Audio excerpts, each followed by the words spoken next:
Hey guys, Sean here, and welcome to the race reaction for the 2026 Austrian Grand Prix from the Red Bull Ring. Actually, really enjoyable race, I thought that one. Came alive towards the end again, and I thoroughly enjoyed it. So I'll come to you guys in chat in a bit to give you some shout outs and say hello. Let me know what you thought of the race, but we'll start by asking our guest once again this week, Stuart, aka Chamber, or The Chamber. How did you find that one, Stuart? I thought that was really good. I enjoyed that. I had a great time. I thought that was a really great race. Sometimes you come on here and not much has happened, and I've struggled to be like, I just can't remember what happened with this race. Give me a second. I'm gonna have similar problems. I'm gonna be like, I can't remember things because so many things were happening constantly. Different strategies, offset, different things happening through the field. I was writing down as furiously as I could, but my notes are all hideous scrawl. So yeah, let's recap the race and try and remember it all together. I'm also going to say I've got a tiny little fan on. If you can hear it, I'll turn it off. But if you can't, then I'll just keep it going. I think they'll be okay. I've got a big tower fan here that I've stuck on my desk because it's quite pleasant here. It's like 24 degrees, but the house is still hot because we've had like 5 days of it. So I've got the fan there. If it gets annoying, let us know and I'll turn mine off, but it should be okay. I'll try and talk a bit more loudly. Should be good. I mean, I have one thing I can start with before we get into the race reaction proper, and it's something I've picked up on this weekend. Crofty doesn't know what bird's eye view means. Oh, I missed that. He hasn't got a clue. He keeps sort of. He said it in practice. Ant Davidson, I think it was at turn 3. He said, "Oh, you'll get a bird's eye view of Lewis Hamilton coming here or something." And then at the end, he said the fans are going to get a bird's eye view of the podium. It's like, unless a bird's laying dead on the track, it's not really got. No, Crofty, that's not what bird's eye view means, mate. I think you mean they're getting a good view. If the fans are flying, Christ, we've got problems. But yeah, I'll. Yeah, exactly. Navi Pants says, "Oh, that explains why Sean's hair is waving around. It's the fan. Yeah, it's all over the place. Sorry, it's such a mess." Let's do some shout outs before we get into it then. Hey to Professional Moron says, "Enjoyed that. Congrats to Georgie Boy. Helps keep the title fight alive." That's true. Kaori, hey Kaori, says KGR, King George Russell, did what he needed to do perfectly. Good race, good attack by Max and Kimi. Ferrari gamble didn't work. We'll talk about that in a bit. And overtakes all race long, enjoyed it. Hater farting golf balls. Hater Kieran wants a 5th option on the pole, says I fell asleep, but doesn't know if that's a boring race or good. Hey to Alfie, hey to Navi Pants and to Rocket Raccoon, says howdy chat and Sean, love from the Lone Star State, currently at work, but I am here. He's here. Hey, Annette. Hope you're well, Annette. Hey to Neelish. Hey to Pascal. Says, good afternoon, Sean and chat. I hope you're all doing well. Decent showing from Audi today. But once again, P11 for the 3rd straight race. They will get points, I promise, Pascal. They're coming. They're coming. Hey to Michael, to CPB, to Ewan as well, to Dave, to Stewie, to Fudd, and to Sad Mariners fan. Says, good morning, lads. Getting on a plane soon. What a drive from Maxi. Cadillac sucks. Laughing my ass off Ferrari. Good race. I think we can end the stream there. I think that's perfect. Thank you. We'll just go. And hey to Jonty, who says mid 5 out of 10. Lost out on fights through several messed up strategies. Hey, Jonty, hope you're having a good one. We'll start then, Stuart, with the rundown, and we will start with race winner for the first time since Australia, despite Mercedes' domination, George Russell, who it was another strange one, a bit like Spain in the early stages. I think he looked pretty damn comfortable. I thought it was going to be the snooze fest I expected Spain to be, but Spain wasn't, and actually it all came alive again. But I think a really well managed race, bit of pressure from behind, did what he needed to do to get his season back on track. But I think a lot of the we'll not get into it too much, set people off again, but a lot of the damage today, if you like, was done yesterday by getting that pole position, which can be quite important in Austria. So great drive from George. I can't fault him on that one, as much as I'll try. Yeah, and it all started with a very, very fast qualifying lap. We don't need to go into controversies of that, but it was a very fast lap, which gave him a good starting place, obviously, pole position. Yeah, similar to you, like first bit of the race, once the threat from Hamilton ended, which was sort of after one lap, yeah, it did seem like it was going to be just pull away kind of thing. But actually, through most of that race, I will say, I thought he looked quite vulnerable. Not that he wasn't racing well, but it seemed like Antonelli was making progress. Verstappen was clearly very fast. There were lots of different strategies going on. Not everyone pitting at the same time. People trying to like manage the tires in different ways, and it always to me, looked like the cars behind were always coming at him, and as that proved sort of at the end, they squeezed a 10-second gap out of him by the end when they all finished within 2 seconds. So a very well managed race, lots good pace, great drive from Russell, but it never seemed definitively on for him. And I'm going to be honest, last quarter of the race, I was thinking I think either Verstappen or Antonelli's got this. They're both coming so fast at him. I don't know if he's going to be able to hold on to this. So pleasantly surprised. And for the championship, it's nice that he got 10 points over Antonelli, overtook Hamilton again for his championship, and to keep the kind of championship alive for us. I think that's also a positive thing. Yeah, there was a point there, wasn't there, where George was talking about potentially a one-stop race. I thought, obviously, the tyres weren't falling apart like everyone had predicted pre-race, at least for Mercedes. So when Kimi went long, I wondered if they were going to turn him to a one-stopper. But I'm not sure how that would have gone down on the other side of the garage if they'd done that and Kimi had come out on top in the race at the end. So maybe they were never going to do that. But the fact that it was even discussed when I think towards the start of the race, they were talking about 3, maybe even 4 stops for some people. So to hear the phrase one stop was a surprise today. But yeah, no, I agree with everything you said there. Things close up at the end. They were all pushing. I mean, George's last lap was a 1:11.8, so it's not like he backed right off. But I do wonder if there was some management at some pit point in that final stint, just because Max had that 6-lap tyre offset, so he wanted to keep something in the bank just in case Max came through at the end. So there might have been some of that, but he didn't disappear like I expected him to early on in the race, and really largely faultless. One fairly big mistake, but not catastrophic. That lock up at turn 3 and went wide on lap 35, I think I've put down somewhere. Yeah, so otherwise, I can't really fault George at all today. I think he was pretty much spot on. It feels like a big win for George. I think he needed that. Given his last win was in Australia, Kimi won 3 million in a row, then Lewis got one, and suddenly George is like, right, okay, I'm back in this. I'm not sure how I feel when he looks at the championship table and sees it's still a 40-point gap, but at least it's come down from the 50, or was it the 56 or 63 or 58, something around there that it was at one point in this season. So he'll be happy with that. But yeah, pretty great from George today. And we'll throw Antonelli in as well. We'll do them team by team as we do. But there were 2 points in this race where I thought George was going to get screwed by safety cars again. Those 2 virtual safety cars that just cropped up a lap after Kimi Antonelli pitted both times. Get this, not conspiracy theory out my head, but get this theory out my head for me, Stuart. Is there any truth in the idea that maybe Mercedes went, yes, that car stopped there, but let's not play this game. Let's just bring Kimi in now and not worry about the virtual safety car? Or do you think because they always want to maximise that 1-2, they weren't even thinking George versus Kimi? They were just thinking, we want to get Verstappen for P2. So they would have pitted under virtual safety car, ideally. With Kimi, I mean. I think they're going to... I think they would have managed Kimi optimally if they could. I think the timings were just very tight around that period of time, and they were already set up, as far as I understand, already set up to sort of pit then, although, they reacted quickly. I think they would have optimized Kimi. I don't think they're really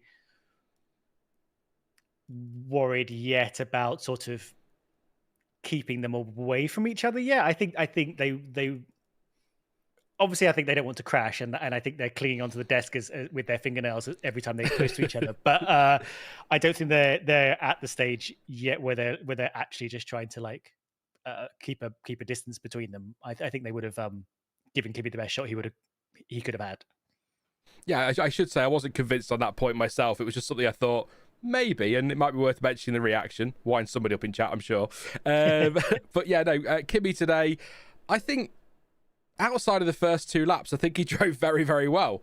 And I think that's a good... I mean, it's only P4 to P3, but it's still a decent recovery, and he's gained a place. And it looked yesterday like Ferrari with a threat. We'll talk about them in a bit. I'll try not to cry. But he's done well to get P3 today, get that podium, minimise the damage, I suppose, in the championship versus his now closest challenger, George. But that opening couple of laps, Stuart, that was that felt like rookie Antonelli, didn't it? That really did. That lap 1 off at turn 1, off at turn 3, then off again at turn 1, lap 2, but then sort of just got himself back in the right frame of mind and off he went. Had a great fight with Leclerc, by the way, a couple of times actually. Really enjoyed their battling today. Like I say, missed out on a cheap pit stop twice. Pitted the lap before the virtual safety car came out each time. So to those in chat, there you go. George Russell's got his safety car look back. So that's all sorted. Did complain of split brake issues, or his engineer told him that. He had no confidence. So that was a concern at one point, but seemed okay. Managed that nicely. Pitted late on for that debris and after the before the virtual safety car for debris. And then sort of pushed on really, really well. He was super quick out there. Last lap was a 1:10.9, so he was coming at Verstappen 3 tenths behind. Let's be fair, 4 tenths really, 0.375, but 4 tenths behind as they went over the line. It was, I thought Max was going to be that close to George at the end, but it turned out it was Max that had to keep an eye over his shoulder. And I think Anthony Davis said, didn't he, that the radio messages had changed from gap ahead 2.1, 2.2 to gap behind 1.5, 1.3. We're just coming down and down. So I think Verstappen and Antonelli today, and nothing against George, are right in the mix for driver of the day, both of them. But Antonelli, sloppy first 2 laps, but I'm not going to hold it against him because he got 3rd place. So that's my waffle, Stuart. Did you get any of that? Or? Yeah. Those last 2 stints, actually, it was very interesting because I had this was one of those races where I had my eyes half locked to the live timing multi-viewer thing the whole time because there were many things happening at the same time, and a lot of, I don't know, the back third of that race, whatever the last 2 stints, commentators were laser focused on Max versus George and didn't seem to notice that Antonelli was faster than Max Verstappen for most of that time. Lost a bit through offset stops and things. I think the undercuts ended up being quite powerful here, and undercut seemed perhaps more worth it to take than having the fresher tires at the end. It all in all, as marginal as it seemed. Yeah, Antonelli was very, very fast today, and I think should have had second. I want to say, I feel like maybe with a slightly better strategy, maybe even a better start to the race actually. So we didn't lose a couple of places through shenanigans. I think he probably would have been second, but so very good for Red Bull and Verstappen to make that second work as fast as they could have easily won as well, as we'll get to. First 2 laps, sloppy. I mean, he even said himself he was too excited, I think he said in the post-race interview. I mean, the good news is he was on the outside of turn 1 and turn 3 this time, unlike last year when he was on the inside. When he was over exuberant, he just went straight into Max Verstappen and ended his race immediately. Otherwise, I was a bit, I guess it's that lap 1 leniency in the chaos of it all. I was a bit surprised he was just kind of able to go wide at turn 1 and go wide at turn 3 and just kind of hang on to his position. I know it's very marginal and nuanced, but because it happened like twice, it sort of felt like he was starting to take the mickey a little bit with what he was allowed to get away with. But it's fine. I'm not too worried about it. But it did, at the time I was a bit like, don't do that again. And actually later on when he did do it again, he had to give a position back again, but that's because he gained a place over Leclerc, was it? 2 laps later? Yes, yeah, it was. Before it actually got into his ding dong with him. Great battles. Antonelli versus Leclerc was one of many battles we had that sort of was set up in turn 1, started at turn 3, switched back into turn 4, and then if you were lucky, you could finish it off through turn 5 and 6 as it started to do those fast S's. It was I love this track. There's a lot of scope for making moves and losing out through kind of being a bit too rushed into the move. So you kind of have to seed the position again, and then you have to sort of defend into turn 4 and hope like you can make it all work through the next couple of corners. There was a lot of that going on this race, and I really love it for that. And you can try a lot of different things, either in defense or in attack. And Kimi made that work. Leclerc seemed to lose out on that every time someone tried it on him, but we'll get to that later. Yeah, I think today was the first time. I think I must have known it, but it's the first time I really noticed the leniency on lap 1 because technically he went off turn 1, turn 3, and then turn 1 again. Well, that's your 3 strikes. So it's the first time I've really noticed it, because he only then got his first strike after he'd gone off at turn 1. So I thought, is there a leniency for lap 1? But there must be, otherwise he'd have got a penalty. So I must have known somewhere that was a thing. But I mean, like you say, it doesn't really matter. He got P3. He was 19 seconds clear, 20 seconds clear of Piastri. If you want to give him a 5-second penalty or whatever, go for it, but it makes no difference in the end, does it? So the pace was there today. Some will argue that maybe that shouldn't be allowed. I do agree. I think it does seem odd to me. You get all this runoff. You can run. It's a bit like Monaco turn 1. Oh no, there's a car there. I'm going to cut the entire corner. It's like, yeah, but try and make the corner, you know. But I think Kimi was just very excited. So good stuff from him though, and great from George again, like I say. But Max Verstappen, we'll do driver of the day later, but hint, hint. Max Verstappen, I think fantastic drive today, and one I wasn't expecting. Like I say, yesterday, Ferrari looked like the main challengers. Along comes Max on a track he loves, and he often wins here, as we know. But just an incredible drive, and a really... It was the Max of old, a really aggressive Max, but fair. Hard but fair with his moves, and we saw battles with Leclerc and Hamilton, and it was all just so enjoyable. And that fight between him and Lewis, take me back. It's so much fun when those two come together on track, not literally, but yeah, no, the fighting, that move at turn 3, then Hamilton came back, and then Max tried to go around the outside of 6, which is a move I always love in Austria, one of my favourite places. Anything around the outside is great, but Austria, turn 6, it's impressive. Got a bit squeezed out. Shock horror, I know, thinks it should have been a penalty. Pretty sure if he'd been on the inside, he would have said no penalty. But in that situation, you've got to try, haven't you? Everybody else tries it, so why not? I tend to agree with what Karun Chandok and Crofty said, to be fair. It was hard. It was maybe to the line, but to the line isn't over the line. So that's absolutely fine for me. I just enjoyed that fight, and great to see them going toe-to-toe, and largely a fair fight. One, I guess, negative for me is I said it watching live, so this isn't with hindsight, and it's in my notes. Why are they not reacting to George more quickly? Because that cost him 10 seconds. He was 1.2, 1.3 behind when George pitted, came out 11 seconds behind after his final stop. Why, the tyre offset, like you said, maybe it is worth having it, but actually the undercut was probably better than going with the tyre offset. Why did they wait so long to pit him? Because if he'd have gone 2 laps and come out 5 seconds behind, he's in the fight for the win. He's much closer. He's 1.6 seconds behind, despite bringing that down from 11 seconds. So in 22 laps, I just feel like maybe George was managing. Maybe George would have had just enough. But I think Red Bull will regret not making that stop earlier, because they could have used that to ask the question really to George. Put that to him. Are you managing? Can you fend us off? Arguably have they left a win on the table. But I don't think Max is going to be over disappointed given where he's been this season with P2 today and the pace that he's shown at all. Yeah, I think this may have been a day with a rare, Red Bull strategy. Even fumble might be too strong, because I think in the moment you are weighing up two things. As I said, you're weighing up the undercut versus fresher tires, and you know what, it was pretty close. He got about a second and a half behind Russell by the finish line, and he was defending by that point. He wasn't. He probably would have been within a second of Russell if he didn't have Antonelli forcing him to drive in a non-optimal way.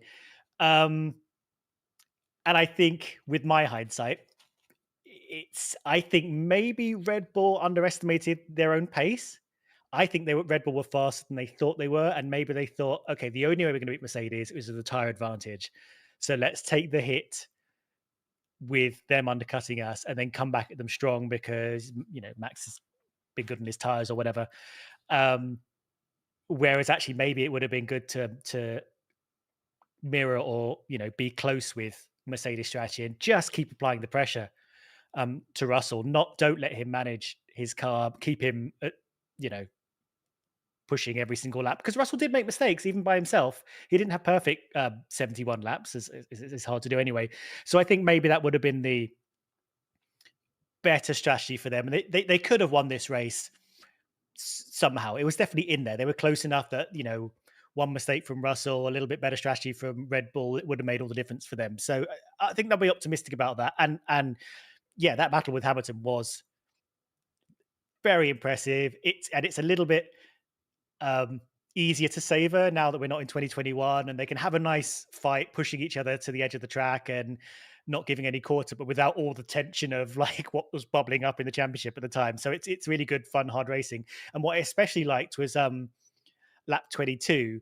We sort of had round two, where the run from like turn 1, turn 3, turn 4 was basically identical, with Max making the move, Hamilton getting it back into turn 4, and then running from turn 5 to turn 6 similarly, but with Verstappen.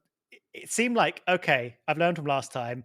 I'm now going to tuck to the inside and I'm going to take you wide. And actually, he wasn't as aggressive with Hamilton, but it did seem like a bit of a revenge move. And then Hamilton had nowhere to go on the outside, and Verstappen got through. That was pretty sweet to watch. I enjoyed that a lot.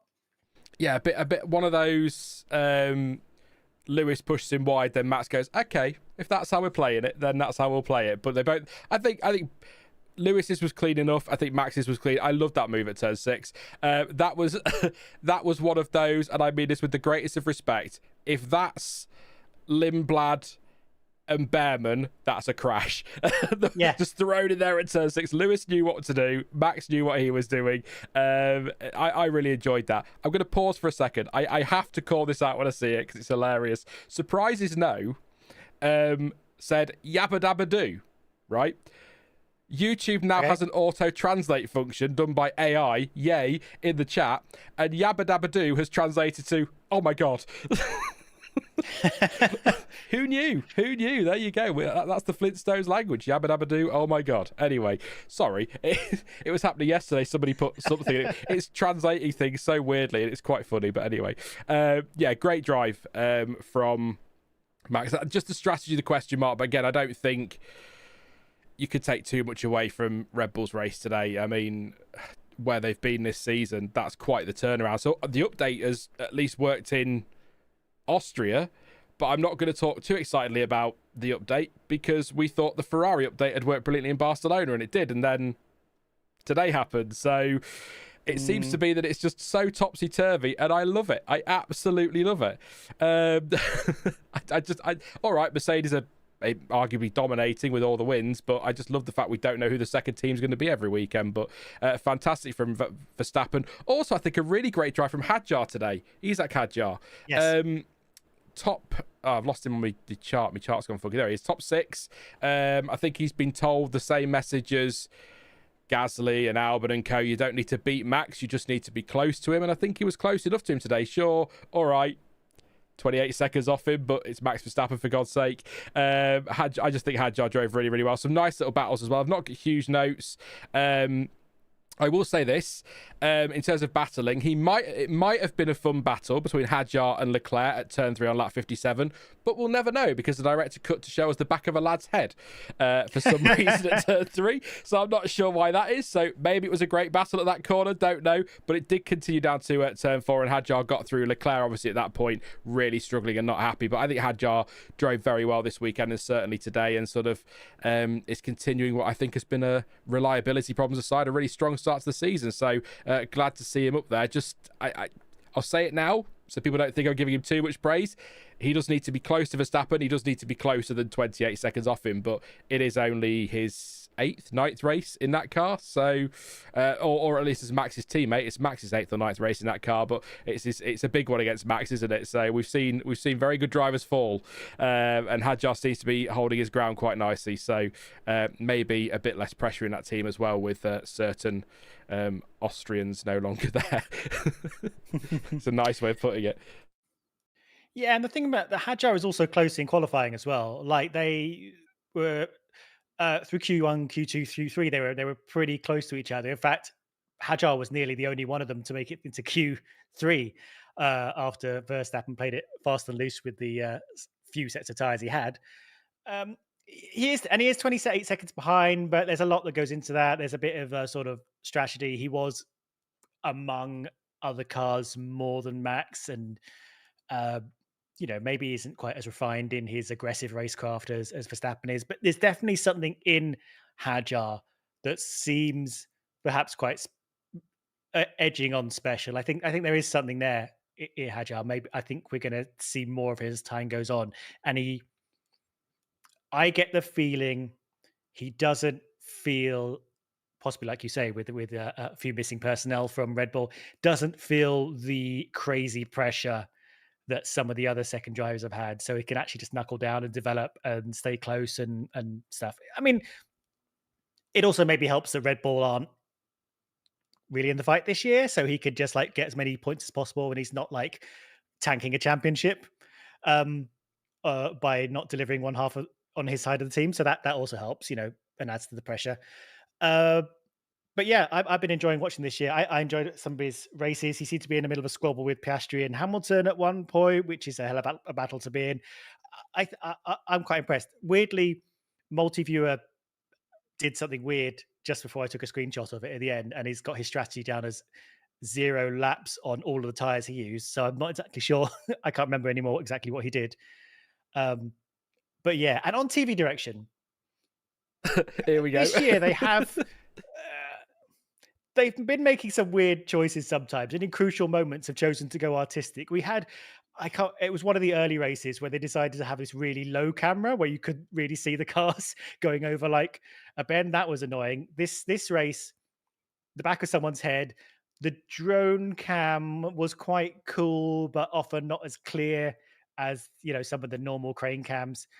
And for me, the real fumble this race was, and we'll go back to Hamilton versus Verstappen. We had that great battle. Maybe Hamilton pushed him a bit wide, maybe not. Not really sure. I'll need to see that one again. Stewards were looking into it. They replayed it twice, and they stopped the replay before that bit both times from both angles. Like, what are we doing? It was baffling to me, and I don't think I've seen it since. I don't think I've actually seen that since we saw it live. So, great job, everyone. I'm glad we're on top of this.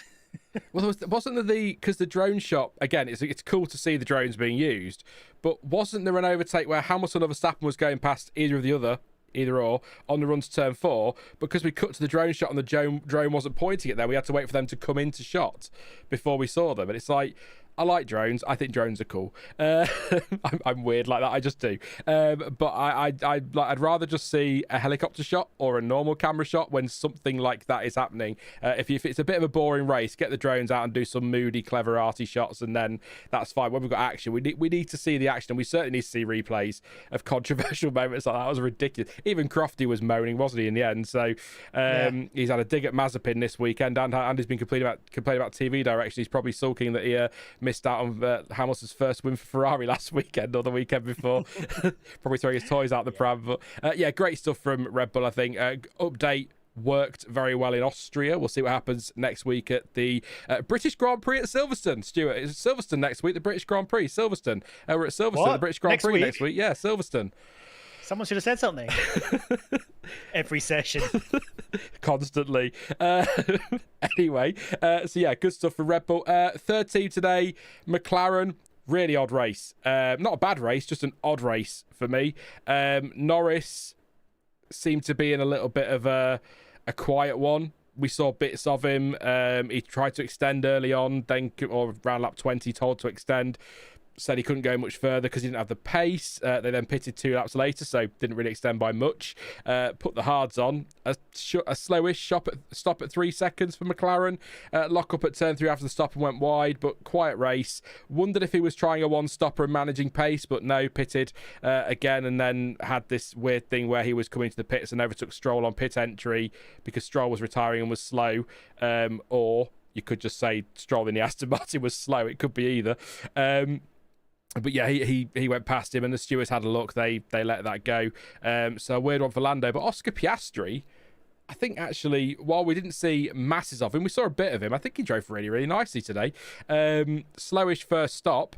He had a nice battle with Leclerc. The two banged wheels. That was around lap 37. They banged wheels, and he managed to get through and take to P4 and kind of stayed there really. And you talk about no man's land races. Yeah, Hamilton was sort of started to come at him and then fell away, but 20 seconds off Antonelli, 4.5 seconds up the road from Hamilton in the end. It wasn't quiet for Piastri, but wasn't overly eventful apart from that bit of contact with Leclerc.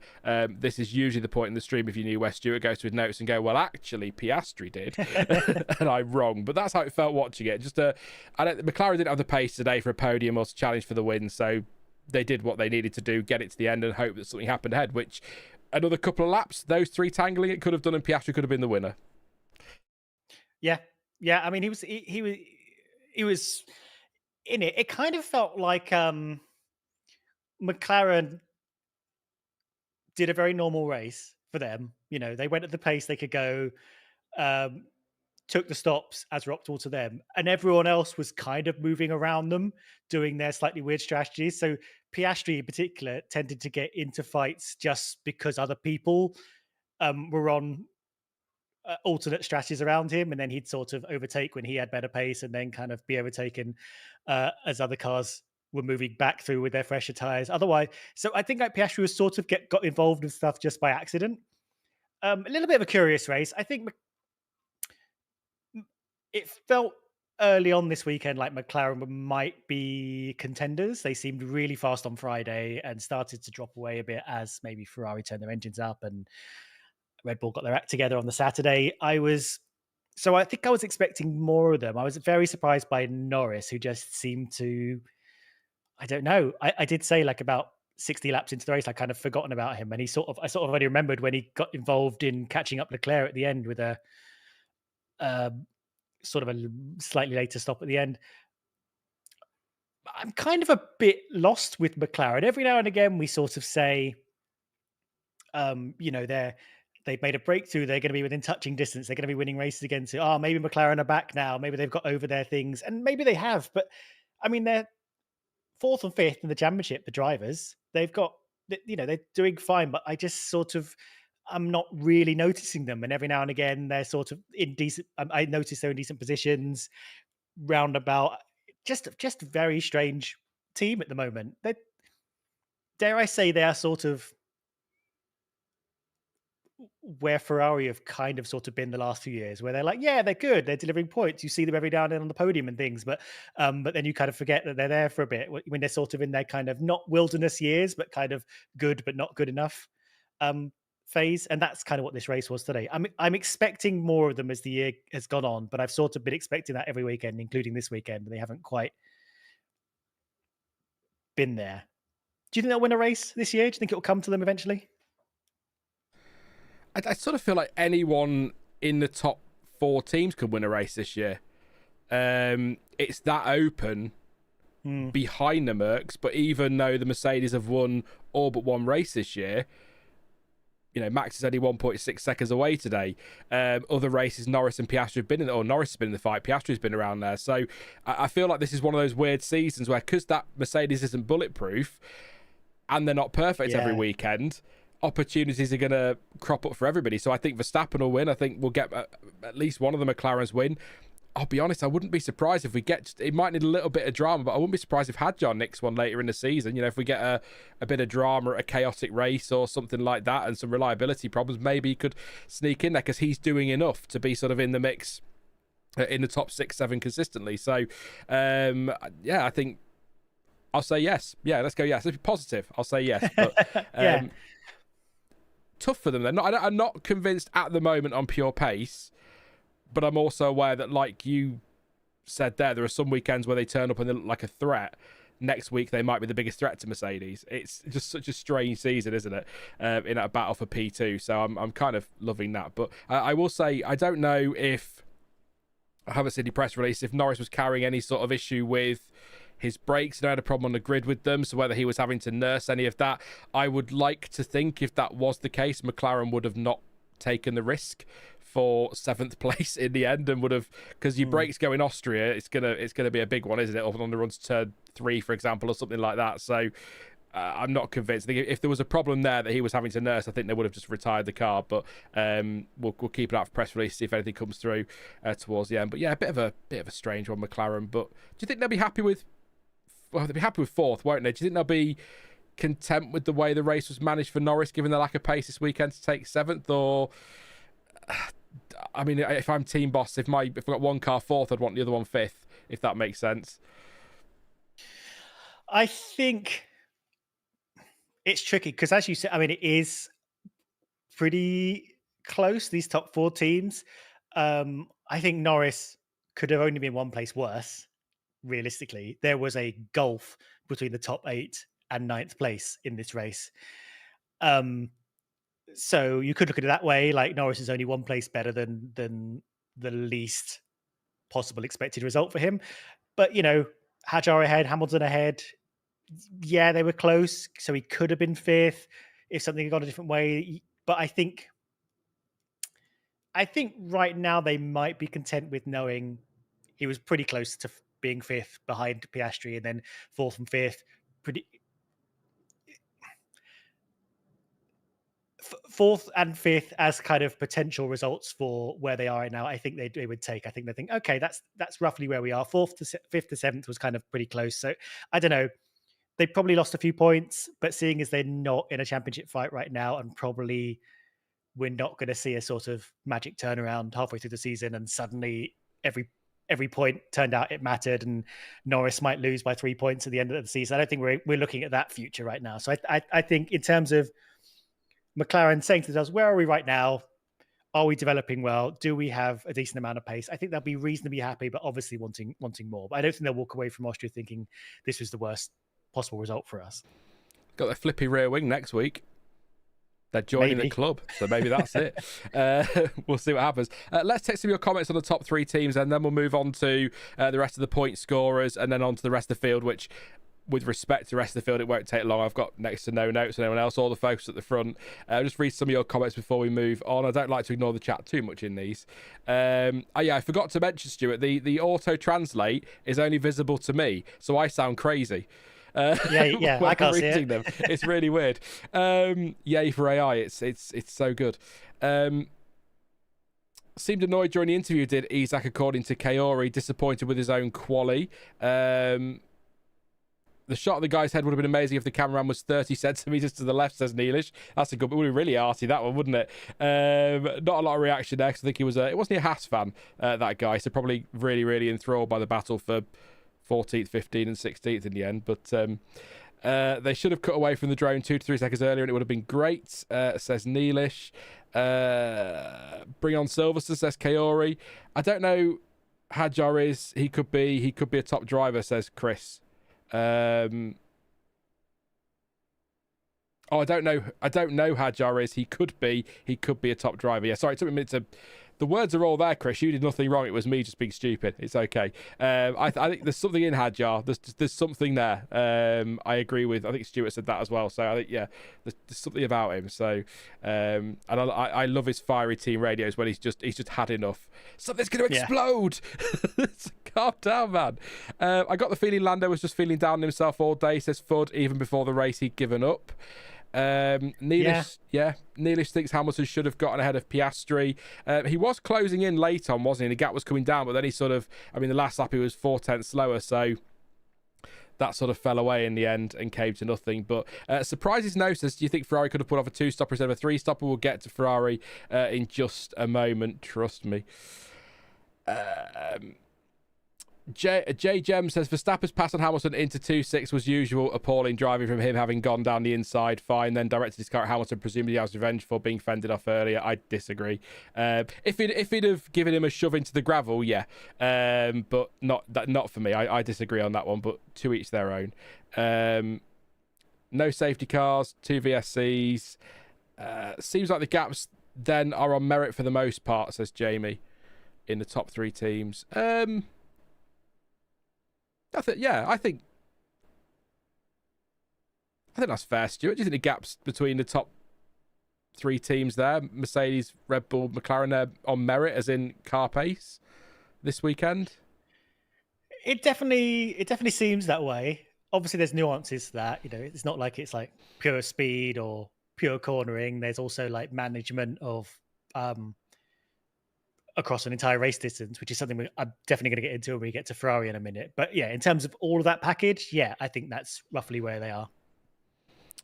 And Pascal says there won't be many updates for next weekend for all the teams because it's a sprint weekend. Yay! Let's move on. Okay. Ferrari. Uh-huh. Um, You can do this. You could do this. You can power through. They build you up, and they build you up, and they get those expectations through the roof. They give you that hope, and then they shove you over, kick you in the nuts, hop in the car, and drive off on wet tyres on a dry track. The bastards. It's so infuriating. I mean, Lewis Hamilton P3 to P5, Charles Leclerc P2 to P8. I mean, maybe a broader question for another day, but what is wrong with Leclerc at the moment? Since he signed that contract, even maybe arguably prior to that, not really on it at all, is he? Just a few weeks ago, 5th and 8th, I'd probably look at that and go, bank some points, that's okay. But with all the hype around the last race and even the pace we saw in quali, it was a Ferrari front row lockout until George nicked it right at the end. It looked so promising, and then Ferrari just Ferrari'd, I suppose. What's in my notes? We talked about the Hamilton-Verstappen battle. Thank you, Lewis. Thank you, Max, for that. Really enjoyed it. More of that, please. Just let's not get to, as Stuart said, 2021 levels of... Oh, God. Still gives me nightmares. He pitted under the VSC on lap 26. Lewis, that was his second stop. That was after the team had said. And it's just so Ferrari. Box. You told me too late, man. We tried. Yeah. We tried. Best radio ever.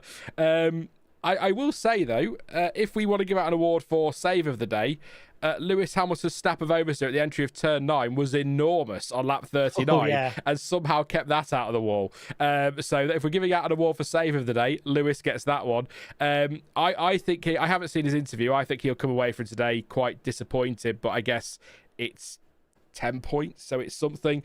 Charles Leclerc, great fight in the opening laps with his teammate. Hamilton got through, and then he finished forever behind him, about 14, 16, 19 seconds behind him in the end. So let's say 20. 3 stop today. I think they've made the point in chat. Just didn't really work out. I've just spotted actually something. I need to address this. And actually, I should have said it earlier.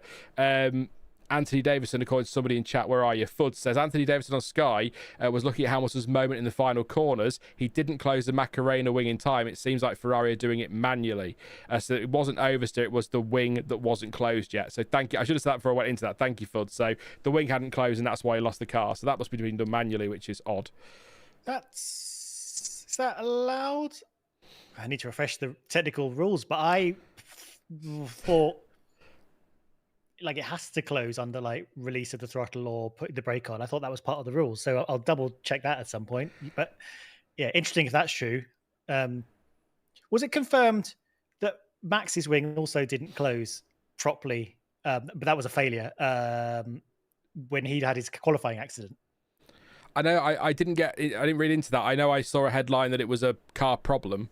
So that could have been the thing, yeah. So they said yes in chat. Kaori said yes in chat. So, yeah. Apparently Lewis's interview wasn't bad. He's grateful for the points, but confirmed the tyres just didn't work and still low on power. He did say it was low on power in the race, didn't he? He was told to change modes. So whether that had something to do with the lack of pace, it's just a shame because I think this is obviously bias, I know, but you know, having those Ferraris up there would have been great anyway today. Even for a neutral, you'd have had another team in the mix, and they looked like they had the pace, but it just didn't come to anything. And I can't. Oh, it's just so frustrating. Charles Leclerc, again, that contact with Piastri, little bit of front wing damage. I'm not going to pretend that was hurting his pace because he was nowhere for a lot of the race. In fact, every time I saw Leclerc, he seemed to be going backwards. Yeah, not literally, obviously, but that's how it felt watching him in the race today. Made a very late start for softs, was sick of those tyres, really struggling. Did do a 1:10.7 on the final lap, so he had pace, but just I don't think the 3-stopper worked today. So to go back to that question earlier, should they have 2 stopped rather than 3? It's easy to sit here and say yes, they should have, because that's a pit stop they've not made, but could they have? Is that Ferrari able to do 2 stops in that heat? You know, the Barcelona thing, we praised great strategy. Was it great strategy, or was it because they had to, because the car can't hang on to the tyres like, say, Mercedes can or whoever? So I suspect when we get press releases or we get some stuff next week, it might be Ferrari had to make the 3 stops out of necessity rather than necessarily choice. I'm sure if they had the choice, they'd have only pitted once. But Yeah, that's my. Yeah. I'm just very depressed, Stuart. I thought last race, Lewis Hamilton, brilliant win. Charles Leclerc this weekend. We're all happy going to Silverstone, and Ferrari are back in it. Title race on, first title since 2008, and then they pushed me down the stairs. It's a very curious case of Ferrari this weekend, actually, and it does go back to the last race.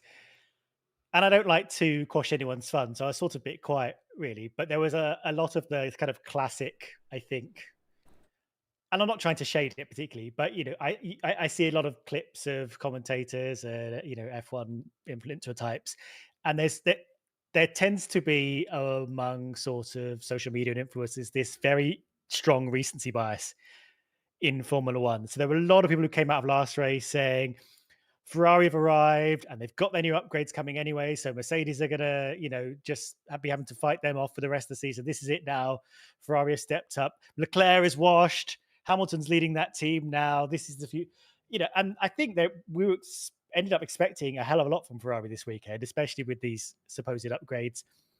Ferrari, very low. Friday, very low key from the team. Don't think they'd installed the engines yet. Didn't really turn them up properly till qualifying, it didn't seem. So they had a very slow ramp up. And actually their front row or second and third, that sudden surge of pace right at the end of Q3 almost seemed to come out of nowhere.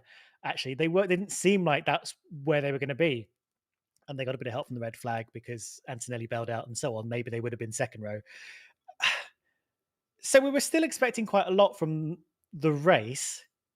And even in the first few laps, it seemed like Lewis was kind of there, maybe not able to keep pace with Russell, but maybe he'd use strategy to his advantage and so on.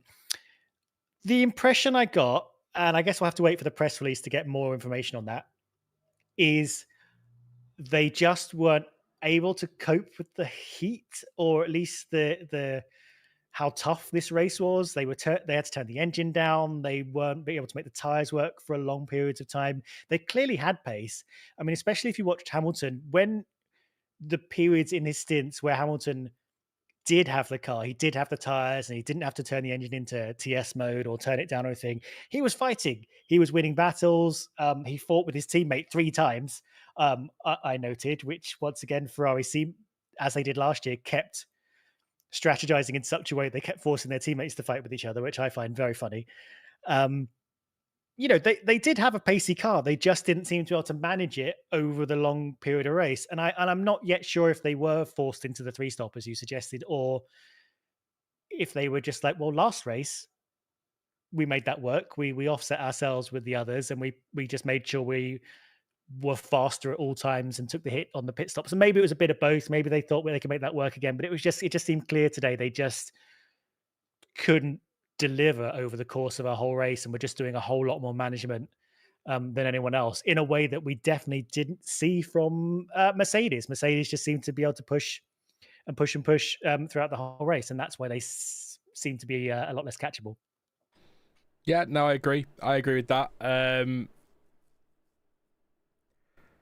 Yeah, I it's just so hard to comment on Ferrari for me, because I just you go from the highs of Barcelona and you rapidly fall to the lows of this weekend. But in a competitive battle for second in the constructors, it's good points today. They could be important come the end of the season, so if they can sort that out, then hopefully. And I do want to help to the heat played into that. I know Jamie said in chat, this confirms that engines that are getting hot via small turbos. Maybe that is an issue at Ferrari. I don't know the ins and outs of that. I don't know. They clearly aren't holding on to their tyres as well as others, so the heat not helping them there. Maybe just conditions went against them, but expected more, and it wasn't great. But you're right. I think when he was allowed to push or could push, I think Lewis had good pace today. I don't think he'd be threatening for the win though. So no. Maybe would have got Piastri, or probably would have got Piastri in the end. If everything had gone to plan, let's say. But we don't know. What is TS mode? I don't know exactly. It's clearly some lower power mode where they're not stressing it as much. From the only information we got, it seemed he was only on it for 2 or 3 laps. Okay. To just get the engine in a better place before he was allowed to turn it off again, and then could fight again, and you clearly saw him get a bit pace back. There may have been other times in the race that we didn't see the radio for. where he had to turn it down again. I mean, it was clear that Hamilton was in a much racier place than Leclerc was. If you want some optimism, I wouldn't look at this race as where Ferrari necessarily are. It's a bit of a unique race. We're a bit higher up. It was very, very hot. I think we're going to have quite a hot Silverstone, but that's a very different track. It's very flat. The corners are very different, and we might get a whole different type of Ferrari next year. Next year. Next year is our year. Yeah, as always. Next weekend. So yeah, I think it's very, very hard to read into the overall positions of teams race to race. So I wouldn't get too disheartened if you are a Ferrari fan that all your hopes have now been crushed. It might be interesting. It'll be interesting actually, because if it is a hot Silverstone and they go well there, like they did at a hot Barcelona, then Austria becomes the outlier, doesn't it? So there might be a positive there to look at. Just Kaori, by the way, the legend, has been in chat, says what's happening is they're manually closing it before they brake or lift because the wing takes longer to close. So because it takes longer to come back round, they're having to let it go earlier. But obviously Lewis has missed that and then, or gone too late and then gone into the corner, and that's how he had that let's say snap. But it was it was quite a snap. A few ideas for TS in chat. Tyre saving says golf balls. Turbo saving says sighted canvas. Terrible Scuderia says golf balls as well. TS mode is temperature safety mode says Pascal. That actually temperature safety probably actually. Yeah, no, that could make a lot of sense in that heat. Yeah, there's a few in there, but we'll see. We'll see. Not a great day for Ferrari, but I guess could have been worse. You know what they're like. It was a great day for Racing Bulls though, Stuart. In the end, 9th and 10th today. Very much, it felt, I mean, I'm looking at the times now.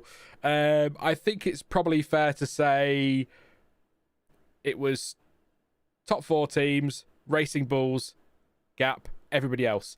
It was very much Lawson versus Lindblad, wasn't it? In P9 and P10, but good points. I haven't got many notes except Liam Lawson. I don't know how he didn't win driver of the day. His car was on fire. He reported his car was on fire for 71 laps in the end. So look, that's one of the greatest drivers of all time to P9 and 2 points. You know, what a risk. But this fire that nobody ever saw. So I don't know if it was maybe just that they got a bit hot and pumped out some smoke and he automatically thought fire and then it all cooled off and it was all okay. But that was so strange. You're expected to see this Racing Bulls in flames, then it goes past you like, what? Looks okay, clearly. But yeah, no, Liam, really great drive today. It looked like Lindblad for a good half of the race was going to pip him to P9, but then something around the pit stops, I think Lawson managed to get ahead again, and there's 3.6 between them, so it was I can't honestly say it was an exciting battle from what we saw. It looked very much like just 2 Racing Bulls running line astern, no worries, you know, get on with it, bank the points, but great day. I've got nothing on Lindblad, just Lawson driving brilliantly with a car on fire. That's all I've got. Yeah, several times throughout the race, my friend and I just sort of noted, Racing Bulls are still 9th and 10th, having a great day. Haven't really seen them since they were on fire.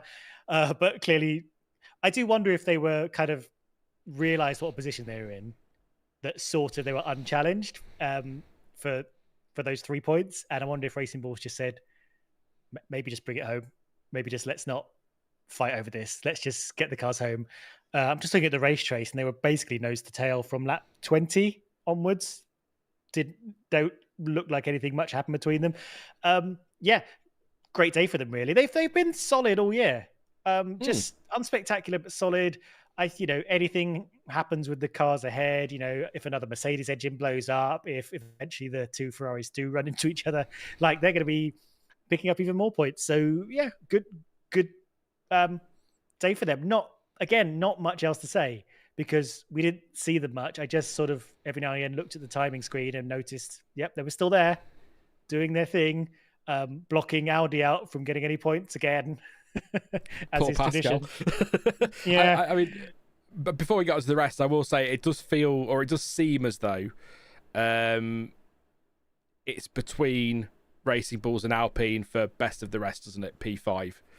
I think that they're the two going for that at this stage of the season, because some weekends we see Alpine double scoring and it's a great weekend, and then the weekends they fall away and Racing Bulls pick up the pieces. But it seems to be those two are battling for that best of the rest at the moment, whereas earlier in the season Haas are involved and they've disappeared. So big points potentially for Racing Bulls there, I guess, is what I'm saying. And just very quickly, Neelish says Lindblad was ahead until Lawson undercut him at the final pit stop. And Nick says, I think he was saying he was on fire, as in having a great drive. Haha. I know it's a joke. I'd take that, Nick, if it was like lap 30, but it was lap 1. I don't think. I love the idea, the confidence of Lawson is, do you know what? I've been doing this for half a lap and I am bloody brilliant. I am on fire. That would be quite the message. But yeah, I not a lot to say. Like I say, not many notes. In fact, that's going to be the theme for the next few teams, actually. But I'm happy to see Racing Bulls doing well, because I really like Liam Lawson, and I do like the look of Arvid Lindblad as well. So good team. They've kind of, it feels it more this season, but they've kind of taken that Red Bull mantra from their early days of being the fun team. I know they've always been that to a bit, but they really have seemed to have sort of led into that this season. I know you're not on Twitter anymore, but they seem obsessed with hash browns and as a team, and it's quite funny. So they seem quite fun. So it's nice to see them do well, but not a spectacular race. I think that's fair to say, but a good race. Yeah, I agree with that, and I also agree with you. They're nice lads to get behind. Like, I feel, when they do well, I feel glad for them. I wasn't sure about Liam Lawson at first. Like, kind of, when did he come in last year? He did. Because he had that. I guess he came in sort of a season and a half ago, and then had those couple of. It's hard to keep track of these Red Bull boys. But I do like him, and he's very. I like him when he speaks. I don't know if you caught him. I caught little bits of an interview he did like last week that came out where it was really interesting and sincere, and he spoke about kind of how much his family have given to his career and how much that means to him, and also like how he's not happy yet. He's just kind of feels the pressure of everything as he races. Like he's like, he knows he's in a privileged position to be a Formula One driver and stuff, but it's actually sort of more of a weight at the moment than it is kind of like a joy, which is, I don't know, it's interesting. You don't often get F1 drivers speaking that way about, where they are, emotionally and things like that. So yeah, it was a good interview. I can't remember whose interview it was. Maybe someone else saw it and can remind me.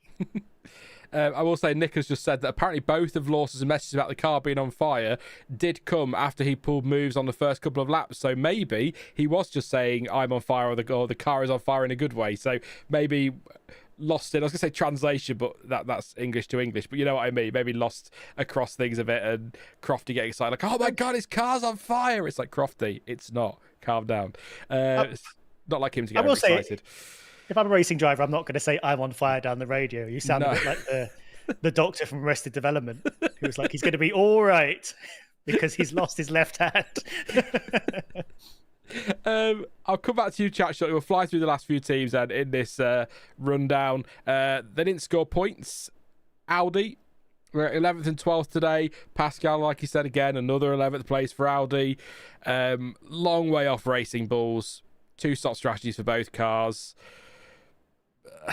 8 seconds between them. Gasly not far behind, so it's difficult to really comment on the race too much because I have no idea what happened for them, but it does look like in fact, it doesn't look like it's a fact looking at those numbers. They needed something to happen ahead if they were going to get anything out of this race. They didn't have the pace to do it on race day, because it's not like they made an extra stop or anything than Lawson and Lindblad. They were just a long way off in terms of pace. Gasly not a million miles away at the end from nicking it, but nicking that 12th place with Hulkenberg, which I'm sure would have devastated him. But we say this a lot about Cadillac, and I think we could say about Audi and others as well. If you haven't got the pace to score points, the least you have to do is get that car to the end, because if something happens, you might get lucky. So that's maybe the maximum result from Audi today, and that's, I guess, all you can ask for as a team boss. If that's all the pace your car's got, you've extracted it all. Good job, let's move on. A bit boring, I suppose, but... Yeah, I mean, I agree with that. Not much I can really add. I think things will come for them. But yeah, I mean, the main point there is, 11th and 12th is obviously not ideal place to be, but it's the best place to be sitting if you're not going to be in the points, because you just need a Mercedes to blow up, someone to have a crash, something to go wrong, and then there you go, the points start falling into lap. So interested to see what's to come from this team. Haven't yet seen anything to differentiate it from Sauber yet in terms of like the way it's operating, how strong it feels. But it's definitely in its grace year as Audi. But I imagine that grace will not be extended for long, and we'll start be asking, what are Audi doing if this is where they are next year? Is this worth all the hassle? Let's leave it at that. You have changed the entire sport. I will say, the Titan Canvas made the point, but I just checked the tyres there. Bortoletto did do a 17-lap stint on the softs early on, so that's not the best tyre for the day, is it? But so actually did really well to end up P11. I think that's fair. I'll read up Pascal. Pascal, our resident Audi fan, says some positives from Audi: improved starts as they held positions off the line, no reliability issues all weekend, but got to find performance to start scoring points. There we go. Thank you, Pascal. Alpine. Same story. I've got very little. Gasly 7/10 off Hulkenberg in the end. 13th and 15th. Gasly 13. Colapinto 15. Yeah, they were there, I guess, unless you've got something, Stuart, interesting on Alpine. Nothing specific other than I spent most of my time wondering. They're unusually nowhere, particularly Pierre Gasly, who at least often gives us something special in qualifying, so he at least has a good starting point and kind of roughly stays where he is. And this, being this far back for kind of both Gasly and Colapinto is quite, I want to say quite rare. It feels quite rare. I'm kind of used to a little bit better from them. So again, maybe it's unique track, dodgy weekend, other cars around them made more upgrades, things like that, and we'll just see more from them in the future, I guess. But yeah, kind of an unusually just kind of naff weekend for them, really. It's kind of unexpected. Neelish said the Audis had to battle a bit to get to P11 and P12, to be fair, and then adds that Gasly got a little bit screwed over by Leclerc being slow and battling, so probably cost Gasly some time there. But yeah, just strange that, like I said earlier, one weekend they are pretty solidly fifth with a little threat from Racing Bulls, and then another weekend like this they're just sort of nowhere. So maybe that car is very much dependent on the track, but hey, I say every week now, compared to where they were last year, it's a win. That's something, isn't it? Haas, Ollie Bearman, P14, Esteban Ocon, P16. Again, nothing in my notes. I don't know. No, it wasn't. I don't know if I see you call a move from Ocon on. I think it was somebody on Ocon, so it wasn't actually Ocon, but it does. Yeah, I don't think. Yeah, I've got nothing on Haas. I could check socials in case. Just let Stuart see if there's anything in his notes, and I'll just see if there's anything on socials from the Haas F1 team. The only thing I remember from Haas is Ocon blundered about under blue flags, taking a while to get out of someone's way, kind of late up in the race. Ocon holding up Hadjar on lap 44. That was the only time I really noticed. Ocon has been really anonymous. They've kind of just fallen off a bit since. I mean, they weren't having a incredible season to wow everybody at the beginning, but they were getting some points, and now just kind of nothing. I was just looking up the table of results generally, see how they did. Yeah, Oliver Bearman got a 5th, a 7th and a 10th kind of early on, and then kind of nothing since then. Ocon's only got a couple of points finishes. So yeah, not doing great. I don't see Ocon carrying on next year. Maybe they might be looking elsewhere. I don't know. Haas have fallen into that position again where I'm like, what's going on, Haas? But I tend to be giving a lot of teams, I guess I'll say it again, grace this year because it's such an unusual season, because we're dealing with a whole lot of changes and we've got a lot of developments going on and people are reacting to things in different ways. It's taking a while for things to shuffle out. So I think, especially a day like today, Alpine doing worse than you think. Haas, very small budget, maybe not coping with a very high development season that we're expected to have, things like that. So I think maybe if you think about it that way, the team with no money doing badly this year probably makes sense. I'd be I can't lie, I'd be gutted if we lost Ocon. I really like him. But it's a results business, isn't it? It doesn't matter if I like him or not. It doesn't matter if he's the nicest guy in the world. If he's not performing, and he isn't at the moment against his teammate. We discussed this a bit yesterday in the quali watch along as I melted slowly into my chair. But Bearman said it was a tough day. We struggled for pace. We had a really bad start and lost out on a lot of track position. And after that, I just got stuck. And interesting one from Ocon says, it's as expected. We know there's an issue on the car, but I think the positive is that we gave it our all this weekend. And Ayu Komatsu says we need to raise the baseline, which means a faster car, and we're working on it. So hopefully we can get that performance on the car as quickly as possible. So an issue with the car. There's an issue on the car. So was that an issue for him specifically this weekend, or is that an issue with the Haas overall? I'm going to say my gut there is an issue on the Haas overall based on the last few weeks. It's not, or last few races haven't been great versus the start of the season, have they? So maybe that's a general car issue rather than just an Ocon car issue. Although I'm hoping it's an Ocon car issue because that might explain the deficit that he seems to have at the moment. Yeah. He's clearly struggling a little bit at the moment. I think some people are finding their feet differently with these cars than other drivers. Let's wait and see. I also like Ocon, and if he leaves Haas, he might end up at another team. Who knows what Alonso's doing, for example? But yeah, we'll see. Or if Verstappen moves to McLaren, as everybody seems to now believe, maybe Ocon will go to Red Bull. Who knows what wonders await? Yeah, I don't know, but yeah, another sort of fairly invisible team. The teams are getting more and more visible as we go down the table here. Yeah, next, who's this? Williams? Well, at least they did something noticeable. Yes, Albon 17th. He was there. Yeah, I've got nothing on Albon except Carlos Sainz did stop on track on the start-finish straight on lap 24. And I've got some real proper in-depth analysis here for you. So brace yourself, people. This is exciting.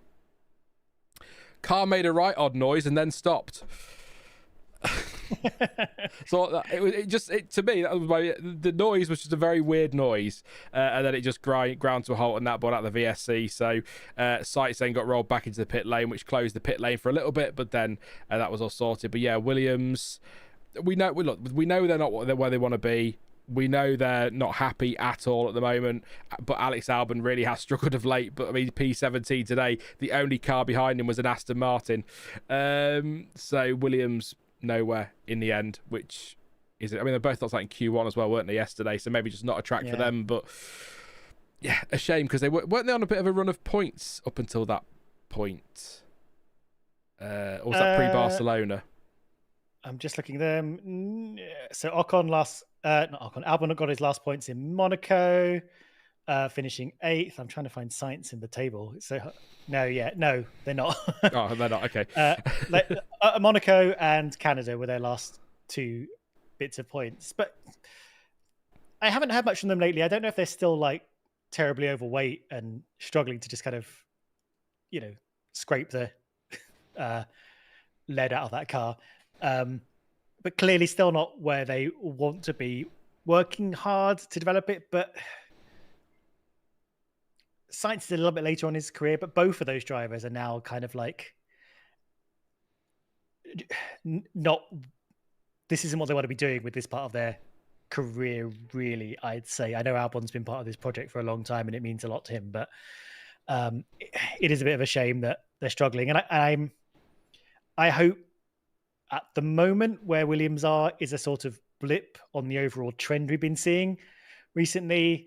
Good investment, good management, getting themselves on track. They were looking great last year and on the up, and they've just kind of fallen on their faces a bit this year. And I just hope it's a bit of a blip for them. Kind of like Aston Martin again. They seem to be just kind of gently developing themselves forward, building a strong foundation, and they fall on their faces as well. I don't.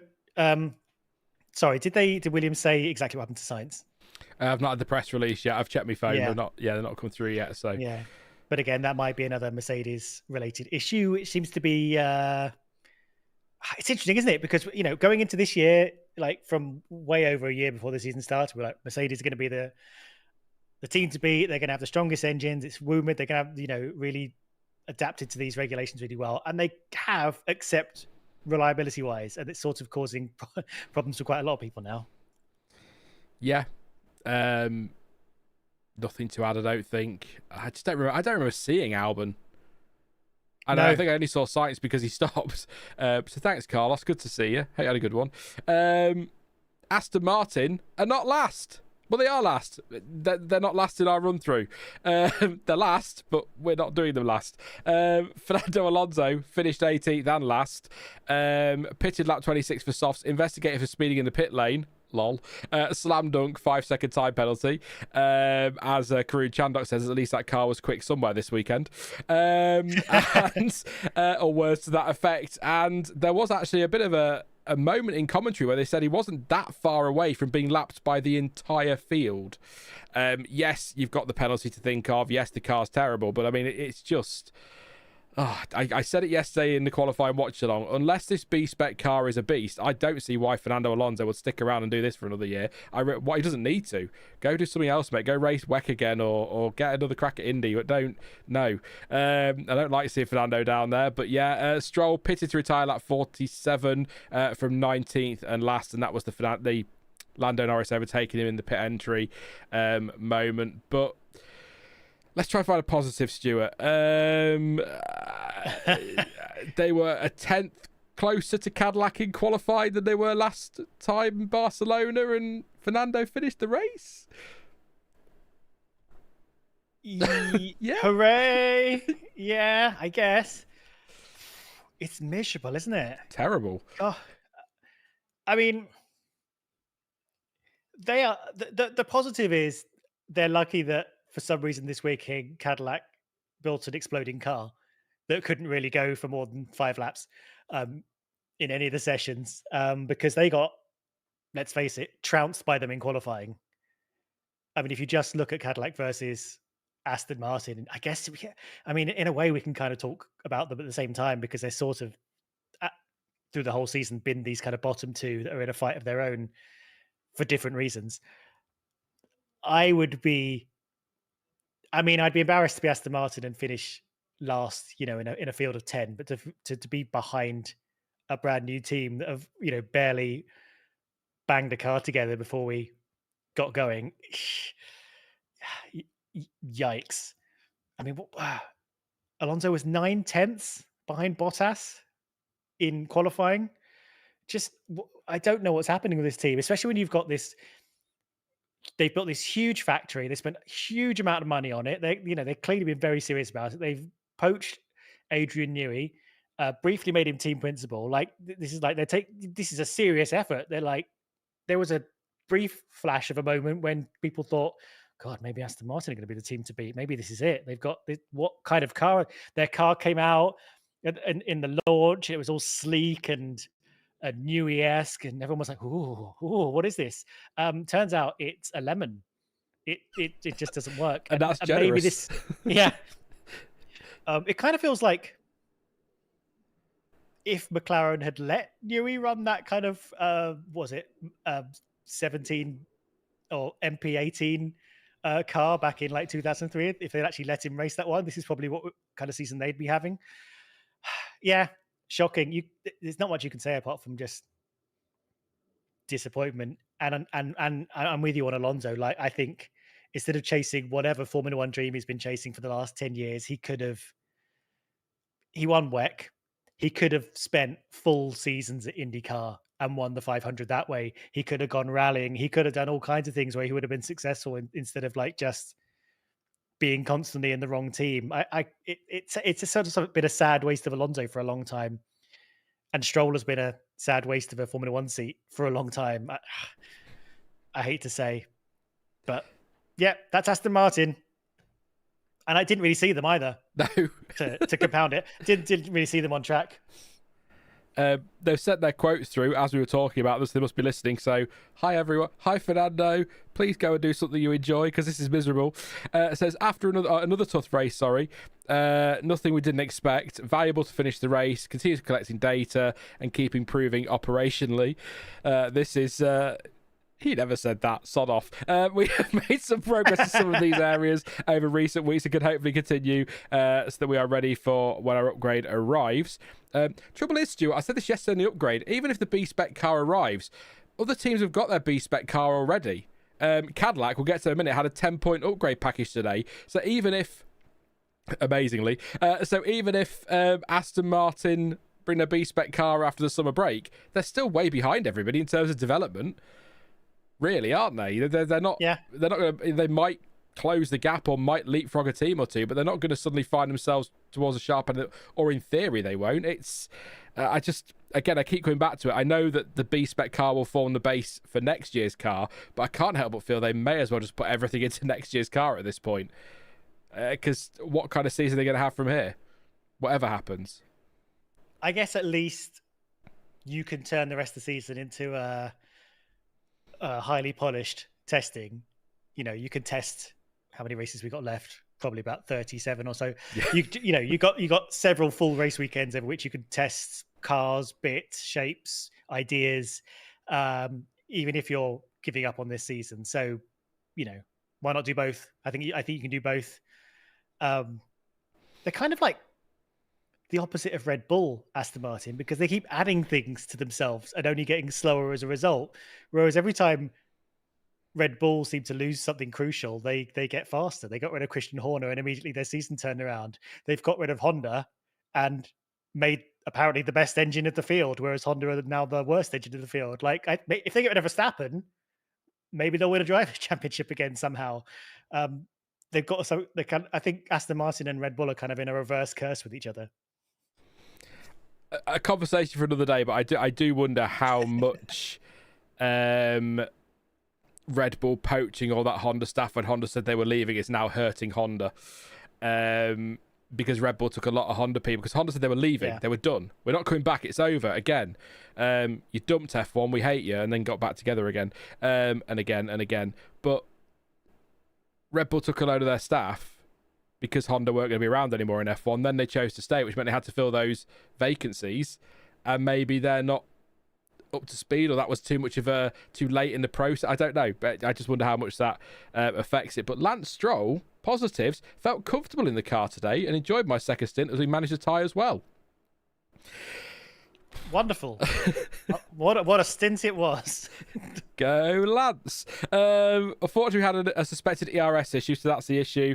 Need to look into it further. I won't waste your time. Had to retire the car. We know it's a very challenging time for everyone in the team, but everyone is working as hard as they can to bring upgrades to the car, so we need to be patient, and hopefully in a few races time we'll be a bit more in the mix. What I love about reading Lance's quotes, it reminds me of when you get the press release from Ferrari and you'd have like 2 paragraphs from Kimi Räikkönen and you're like, sod off. He never said all that. He went, no.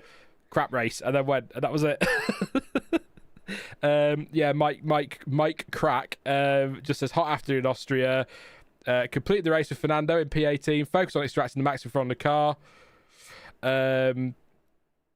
Difficult to compete with the cars ahead of us. Lance and Fernando were racing closely for most of the afternoon, running line astern until we had to retire Lance's car. That's everything from Aston Martin, so it's going well. 5-second time, I think it's that for Fernando, but spoiler alert, it didn't really destroy his afternoon too much. And Cadillac, yes, their 10-point upgrade plan apparently didn't include the brakes. They left it was supposed to be 11, they left them at home. Bottas lap 2, brakes were on fire, pitted to retire. Apparently it was the front right, and then lap 4, so he went twice as long in the race, did Perez as Bottas. Smoking cockpit and pitted to retire. So I just double checked I think it's a 10-point plan, 10-point update. Yeah. Well, yeah. I mean, clearly what happened was the upgrades were so good that the car is now too fast for the brakes to handle. 100%. I think is what has happened. So once they catch up with the sheer speed of their car, they'll be unstoppable. No. It's just so funny we've got this 10-point upgrade. What about the brakes? Oh, balls. The thing we've really struggled with. But again, look, there's going to be a lot of teething issues. These are quite big teething issues. So calling them that seems weird, but there's going to be those issues at Cadillac. They're a brand new team. They get, of all the teams we've talked about today, they get a bigger grace period because they're a brand new outfit. They were 9/10 clear of the fastest Aston Martin, which I know Aston are struggling, but again, for a new team, that's a huge positive in qualifying. So well done to them there. But as I've said so many times, words along these lines, you could qualify and pole every weekend, but it's pointless if you can only do 4 laps in a race. So they need to sort those brakes out, which have been given them grief since, at least since Monaco.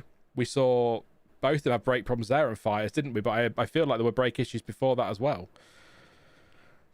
Yeah, it can be a tricky issue. The brake cooling is sort of built into your design and bodywork, and there's a limited amount maybe you can open it up. But it's interesting they haven't really managed to figure that out better yet. In fact, it seems to be getting worse. And it's been a hot weekend, but brakes are like 1,000 degrees, so I feel like a 5 degrees more ambient temperature in Austria is not going to have much effect on that. It's a very small percentage, so yeah, tricky for them. I hope they get that together, and as we said, we're expecting another hot weekend in Silverstone, which is next weekend, Sean. Silverstone next weekend, actually, the British next Grand Prix weekend.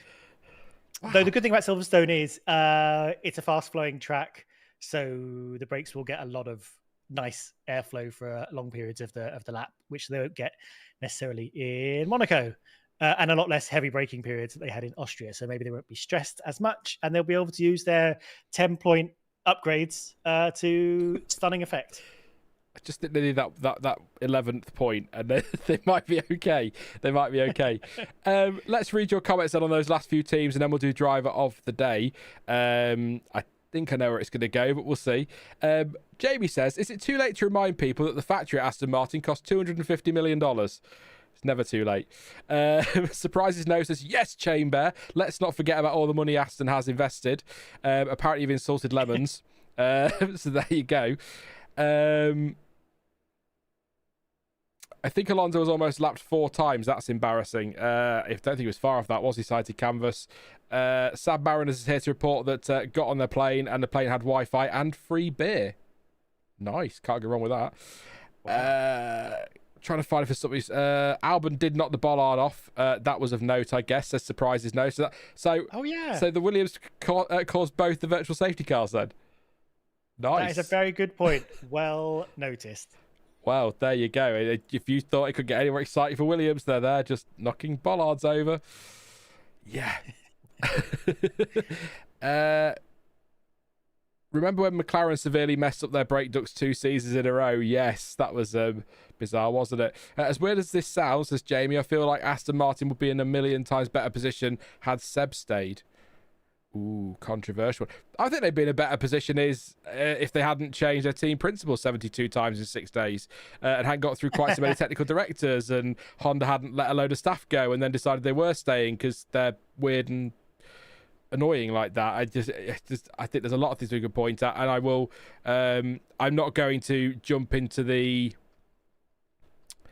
typical social media revisionism of now saying that Adrian Newey was never any good anyway, because that's nonsense. But I will go back to a point that Juan Stuart made a couple of years ago, that we just have to remember that, whilst Adrian Newey is a fantastic engineer and designer, he's not the be-all and end-all. He had a team around him as well. So has he not got the team he needs around him at Aston Martin like he had at Red Bull and McLaren and wherever else he's been, Williams? So that's a point to make as well. But I don't agree. I'll check with you first, Stuart, but I assume you don't agree that all of a sudden, because he's having a bad season, Adrian Newey's been a terrible engineer all along, and it was a waste of space, as some people on social seem to now think. No. But I do stick with my point that, you've got these teams are now ripe with very, very strong and modern engineers and designers as well. It's and I think the way Adrian works with the, more, I suppose modern is the word, but people who work with modern techniques and are more familiar with a lot of the ways cars and race car design works now, which is Adrian's more of a classic designer, and it has to be a good kind of workflow and synergy with the people around him to make his crazy ideas work, because that's kind of that's kind of how he works now, and that's how people at Red Bull kind of spoke about what he actually did. He was kind of a crazy ideas guy. He would just like dream. He'd like and good ideas, not just like a mad scientist, but like, and then was able to work with the team to put them into practice about how that would work, and then putting it into CFD and CAD and stuff, which are things that he didn't use. Yeah, so you've got to have a whole workflow and team to make that work, and designers that, I don't know, that can breathe life into it. But yeah, and I also, we cannot underestimate how bad the Honda situation kind of is, because yeah, as I understand it, when Aston Martin went in to check on how they were doing, like last season, they found like 5 guys in a broom closet whacking an engine with a hammer. That's basically all the people that were left working on the new engine. So yeah, it's a tricky one. You've said mad scientist now, and I'm just wondering, when Lawrence Stroll went to talk to Adrian Newey about joining Aston Martin, do you think when Newey answered the door, he was like Doc Brown from Back to the Future with that thing on his head, like, quick, come inside? But I know what you mean. Adrian Newey's very much the notepad at the side of a car, isn't he? And looking at his rivals and doodling on there, and whereas everybody else is all these fancy computers and stuff.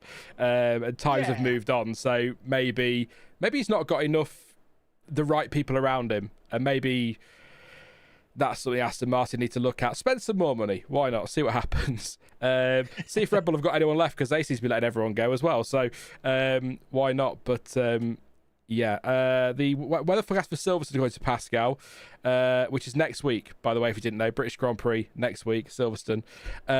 25 degrees Friday, 25 Saturday, 26 Sunday. I'd say that's pretty standard British July summer. It'll be overcast, dreary as well, I imagine. Rain not too far away, but it's certainly, this last week has not been typical British summer at all. Evidenced by the fact that I can't get into the supermarket because all the freezers are broken. I went to madness. Try and get an ice cream from a little pack of ice creams from the supermarket I went to my friends yesterday who are up the road. All of them sold, nothing left, completely bare. It was like old Mother Hubbard's freezer. Outrageous. Yeah, in big shape. We had a Tesco delivery that was supposed to come Saturday. They cancelled it because they had operational issues, so freezers weren't working. And then they said, order again. So I ordered again for Sunday. They cancelled it straight away. I was like, we just say you can't book for a couple of days. Goodness me. Anyway, what is it with this country? One snowflake, it all falls apart. A bit hot, and it was a bit hot, and the whole thing falls apart. Goodness me. Makes you wonder how hot countries have supermarkets, doesn't it? Different infrastructure, I know. My friends whose place I went to yesterday, their house was having a panic attack basically in the heat. Everything like slightly expanded slightly. Their liquor cabinet, it kind of just collapsed because like the hinges had like expanded and the shelves fell apart. Their door had swelled enough that it kind of got jammed shut. There was like all kinds of weird things going on in their house. I think they live in a monster house that might be alive, now that I think about it. See, that's more exciting. That's way more exciting. I mean, not necessarily if you've seen horror films, I suppose, but I quite like that.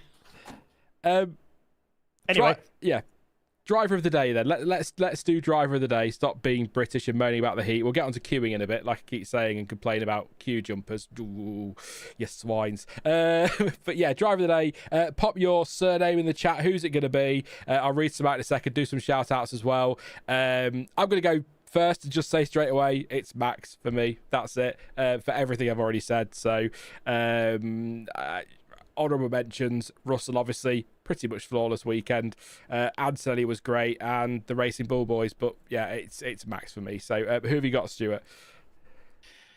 I was going to go Max. That was my thing I wrote down, but seeing as you've said it, I'm going to go to Russell because I think he was the next one. I think he drove pretty much without error. He kept the pace that he needed to keep. I think was under threat, but managed it.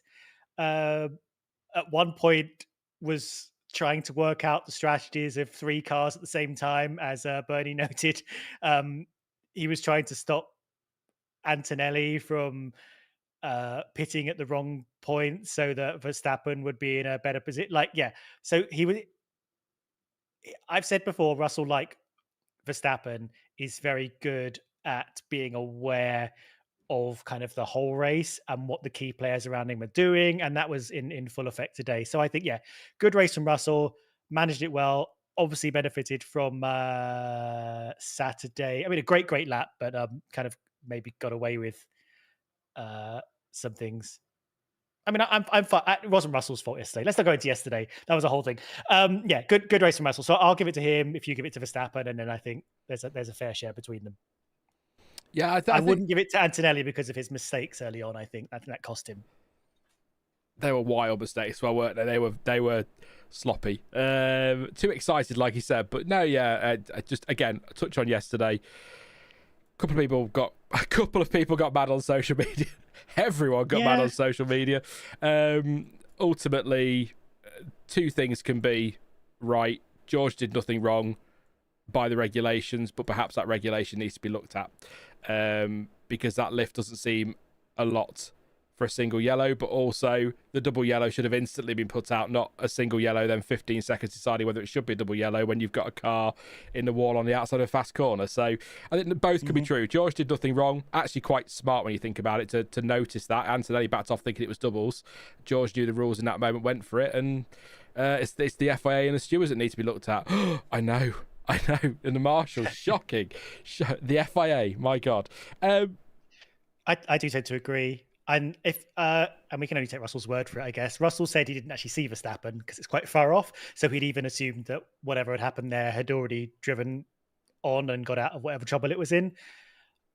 My kind of default position, and this I'll keep this very quick, is if a car has gone off at a corner, then obviously another car can go off at that corner and do exactly the same thing. So the car that's already gone off needs to be protected.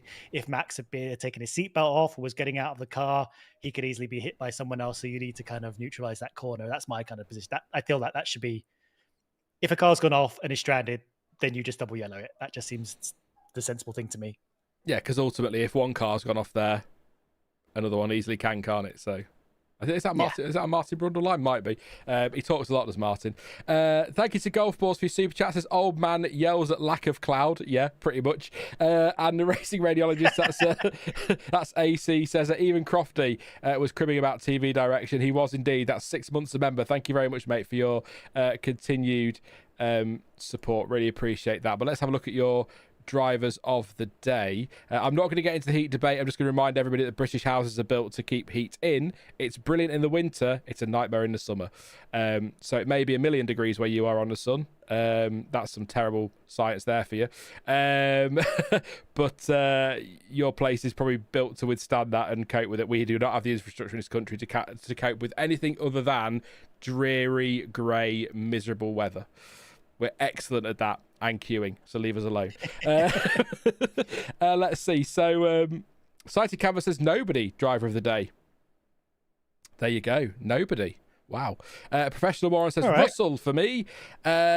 Surprising no says, yup, agreed. Max had a good day today, all things considered. Driver of the day says Jamie. It's the friends we made along the way. Emma Harasi says Max. Chris says Verstappen. Jamie, you do make me laugh. Neelish says nobody in particular for driver of the day. Another one. Kaori says Russell. Pascal says Verstappen. Honourable mention for Piastri. Yeah, I think honourable mention for Piastri. Yeah. Kaori did say Russell didn't put a foot wrong, just 2 toes for turn 3. There you go. Max put Piastri as a decent shout, says Greg. They're talking about ice cream flavours now. Driver of the day, that guy's head, says Fudd. Anybody else got a driver of the day before I roll on? Because you're all now talking about ice cream flavours. Stuart set you off now on ice cream. There we go. My favourite ice cream flavour is just yes. I just love ice cream. Yes. So I'll keep an eye on chat if anyone wants to shout any more driver of the days, but we'll roll on to a bit of waffle and Q&A for a bit. If you've got any questions, comments, let us know. Neely says it was a slam dunk double waved yellow, if not red flag due to session time hitting 0. Yeah, red flag was, I looked into that. Red flags are only thrown if the session can be restarted. So because the checkered flag was already out and the clock was down to 0, they couldn't then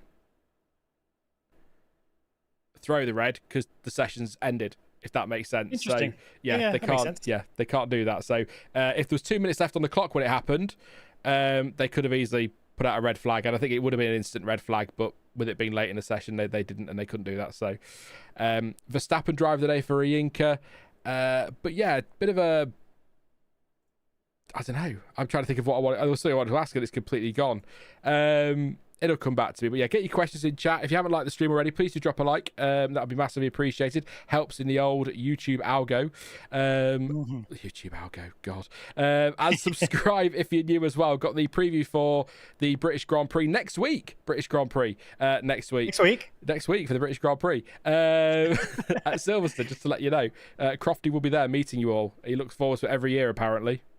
I'm sure he does, but yeah, please do subscribe. Like I say, preview for Silverstone next week, quali watch along as well, and race reaction as usual. So should be a good. I think, are you on next week, Stuart, again for Silverstone? I could be. I don't think I'm doing anything else, but I'm not sure. I can't remember if we've discussed it.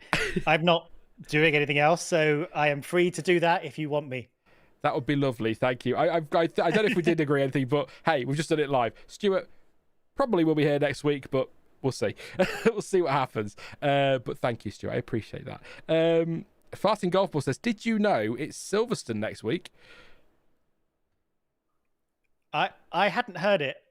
You would have thought someone would have mentioned it at this point. Yeah. I mean, Abhinav wants to know when Silverstone is this year, so thank you, Golf Balls. That's really cleared that up for everybody in chat. Neelish says, driver of the day, race director for allowing Russell a chance to get pole after Max's crash, thus leaving Kimi in fourth. Also, actually, shout out to race director for waiting for Kimi to pit before putting the virtual safety car out. So, you know. Oh, yeah. It's all working out there, isn't it? I've got, I had a brief thing that I wrote down because you started talking about queuing when you were actually talking about Great British Pastimes. But I just wanted to mention, because I've noticed it. I'm sure you've noticed it as well. And this isn't actually about real queuing. This is about Formula One stuff. Don't worry, I'm not getting too distracted. Last few races, have you noticed cars leaving the grid for their formation lap so slowly that they've been bringing yellow flags out? Yeah. Have you? Yeah. Like, I feel like if you're at the point where yellow flags are coming out because the marshals are like, have you stalled? I feel like maybe you're going too slowly and we need the race director to have a word. I wonder why that is. I don't know. I mean, you still have to have your 10 car lengths, don't you? You can't, there's still a minimum which you have to like get away, right? But yeah, I've just noticed it. It's happening recently, and it didn't seem to have happened before. At least they haven't been bringing out yellow flags before. It's just weird. That's something to watch Silverstone next week. See if sorry, it's going to annoy people. If you don't watch Sky, we have to deal with it all weekend from Crofty, so you're getting it now second hand. But no, I think it is something to keep an eye on, because we'll all spot that now, and we'll be trying to work out why it is. But I can't think of a reason other than just as to why they've been doing it. I can't think of a reason, but yeah, that is yeah, keep an eye on that one. Max was going so slow on his formation lap. Says Fud Lando was radioing in saying he thinks he has a problem. Wow. Pretty bad. Sighted Canvas says was watching a Porsche Super Cup before the race. One car finished on 3 wheels, reminded me of Lewis. Where? In Silverstone, which is next week. Oh, I wonder when that is. And Pascal says, what do you think of the driver market? Can you see some drivers moving teams? Driver market, I think 2 drivers hold the key this year: Max Verstappen and Fernando Alonso. I think they are the ones. Well, I say that. I mean, who's going to want to go to Aston Martin if Alonso does leave? Does Lawrence Stroll have another son or daughter? Or can he put somebody in there? Can he get in? I think Verstappen and Alonso hold the key. The McLaren thing for Verstappen 18 months ago, I'd have probably laughed in people's faces. But because Gianpiero Lambiase is going to be there, all of a sudden I think it does make it viable. But I think Max's preferred situation is that he stays at Red Bull to the end of 2028 and then decides what he's doing from there. And I think that's obviously Red Bull's preferred situation, because I think Hadjar's doing a good job. I think Lindblad's got potential, but they're not ready for someone to come in and take over from Max just yet. So they could do with a couple more years. But I think this weekend would have done a lot to encourage Max, but he needs to see that again at Silverstone, Spa and Hungary, because I think it'll be the summer break when he makes a decision. I would have thought we might not hear about it until later in the year, but I think Verstappen and Alonso, whatever they do, it sounds less and less likely there's going to be a seat at Mercedes. There was a point a few weeks ago, that's how fickle F1 is, that Russell might be in trouble, but he said no announcement, but he's 100% staying at Mercedes next year, which is, I guess, an announcement in a way. Toto Wolff said he's got no reason to change Russell and Antonelli. Zach Brown said on the grid that unless somebody slips on a banana peel, he's got no reason to get rid of Piastri or Norris. Hamilton's not going anywhere. Leclerc signed up to Ferrari until the day he dies. Lawson and Lindblad, I think maybe Lawson might come under a bit of pressure, not because he's doing a bad job, but because he's had his shot at Red Bull. You don't generally get a second shot at Red Bull, and he's now coming to that point as a junior where they're going to want to start looking at who's next. So he might be under threat, which would be a shame, because I think he's doing well. Hulkenberg, I guess, maybe. Would he stay another year? He's getting on a bit, I realise I'm older than him, so that makes me feel stupid, but, for F1. It's getting to the point where we're older than most of them. Yeah, I know. Don't do this to me. Ocon, question mark, could be under threat. And I think there is some pressure on Bottas as well, but I think any pressure on the Cadillac drivers is a bit harsh given its first season for that team. But, I mean, he is losing to his teammate, isn't he? So, but what do you think, Stuart? I thought this would be quite a volatile market, but the more you sort of go through the teams, the more you think actually it might be a bit more static than we expected earlier in the year. Yeah, I'm with you on Verstappen. I think beginning of the season, it seemed like he was miserable and maybe ready to move on. He hated the regulations. He wasn't happy with his car. And actually, I think both of those things have definitely moved forward in terms of what would make him happy. The team has demonstrated in recent races, especially this one, look, we know what we're doing. We started off rough, but look where we are now. We got this. The regulations have been changing. They've made the cars a bit more favourable. We haven't heard him moaning as much about how it is. So I think plan A, as you said, remains stay at Red Bull, probably leave in 2028. He's got other things he wants to do with his life. I've been saying this for years. I think that's still the plan. But I think you're right. There's a lot that's sort of locked in. However, I don't think that Aston Martin's seat is as, I don't know, to be avoided as maybe it seems. Having a bad year this year, but, everything I said about it before and like all the reasons for them to be kind of embarrassed are reasons you might want to be in that seat. There is a lot of investment. There is Adrian Newey. It is a serious project. They're having a bad year, but, that what's the opposite of one swallow doesn't make a summer? One icicle doesn't make a winter, I guess. I think there's a good future ahead for that team, and they've got a solid foundation. So I think you could take a punt if you're looking to kind of, I don't know, if you're someone like Liam Lawson who's ready to move on from the junior part of their career and maybe build up with a team who's working their way up, you could take a punt on Aston, maybe take a 2-year contract to start with, so you're not, locked down with them forever.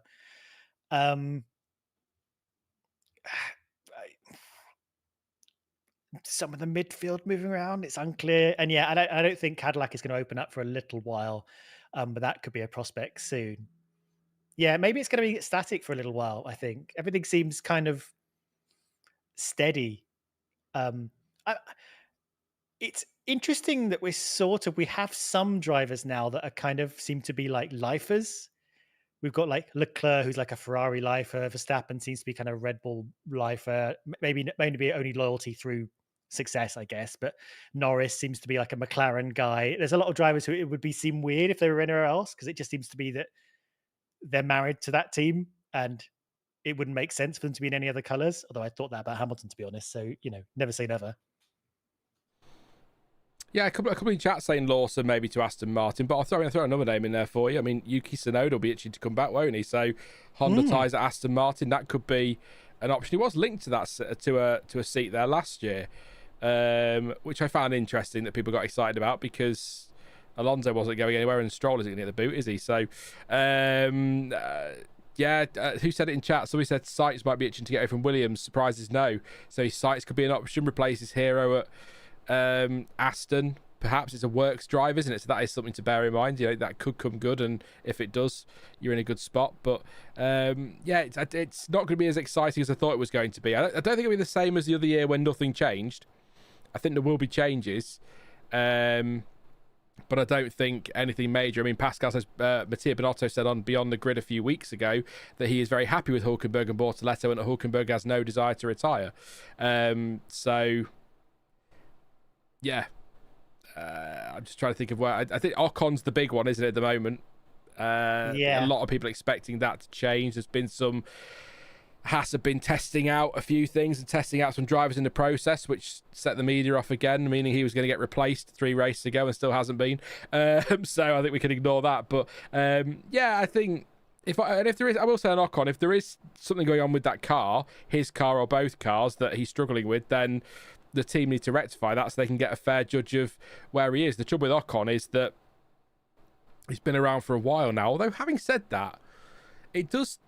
Maybe I'm wrong. I don't know. I defend him a lot. He's my new Perez. But do you feel like Ocon's always had a question mark over his head about his future? When you think back through his career, he got that drive at Manor, so that was his first opportunity. He eventually ends up at Racing Point, did a great job against Perez. He then loses his seat because the new boss wanted to put his son in there, having done nothing wrong. I just feel like Ocon's always on the brink of being dropped, but not. I mean, this season I don't think he's doing he's doing well enough to keep that seat. But other seasons I think he's done all right and still ended up being the one that gets the boot. So I don't know if maybe he's just destined to be the guy who just keeps moving around the midfield till nothing's available. So I don't have anything against Ocon. I quite like Ocon. The impression I get from Ocon, and maybe this is a case of, I don't know, selling yourself or having some kind of wow factor, is I don't think about Ocon that much. You know, I think he's a good driver. I'm not, you know, if I was a team boss and I was looking around, I might have been like, oh yeah, Ocon is a driver that's around. I never like, Ocon, the next big thing, or Ocon, he deserves to move up to whatever, Ferrari, Mercedes. He's just been one of those drivers who's just kind of around. He's not terrible. He's good. He's like, but I've never been like, yeah, Ocon. I'm thinking about Ocon a lot. And maybe that's his problem. Maybe I'm alone. Maybe other people have a lot stronger feelings about Ocon than I do. But yeah, maybe he just doesn't have that kind of like, he's not sellability, wow factor, something that like makes people like want to keep them in his team or want to bring them to their team or whatever. Like he's always just kind of like, yeah, Ocon will bring us some points. Yeah, I guess. We can have Ocon for now. That's kind of. I mean, you sometimes forget he's a race winner, but I don't know. That's just. Am I crazy? No, I sort of get it, but I've always said about him. I always feel like his. No, this isn't my view, but I feel like it's the view from within F1. His face doesn't fit, and I don't know what it is that makes me think that. Maybe I'm reading something into nothing, but obviously with hindsight, it would have been a bad decision, or you would assume, because Bottas sort of recovered. But I said it at the time, all the way back in 2018, I would have replaced Valtteri Bottas with Esteban Ocon at Mercedes at the end of that 2018 season, because I thought Bottas was atrocious in 2018. But Bottas then in 2019 really bounced back well, and I was like, well, that would have been stupid, wouldn't it, Sean? But at the time, I thought Ocon was almost destined for that. Again, obviously would have been a mistake, but that's with how many years, pushing a decade of hindsight. Wow. But, you know, that's... yeah, wow, that made me take a step back. That's how I would have seen it. That's how I would have been at the time. But it's...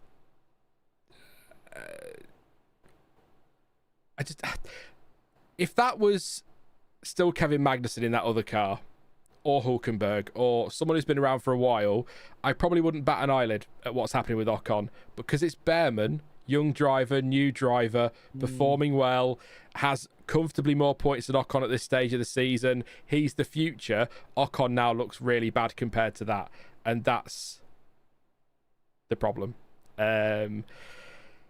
But then the team don't speak negatively. I know they won't come out and say Ocon's crap, but they seem to be very much behind him. But is that, sorry Stuart, is that the same as the football curse when a club comes out and backs a manager and then that manager gets sacked 2 weeks later?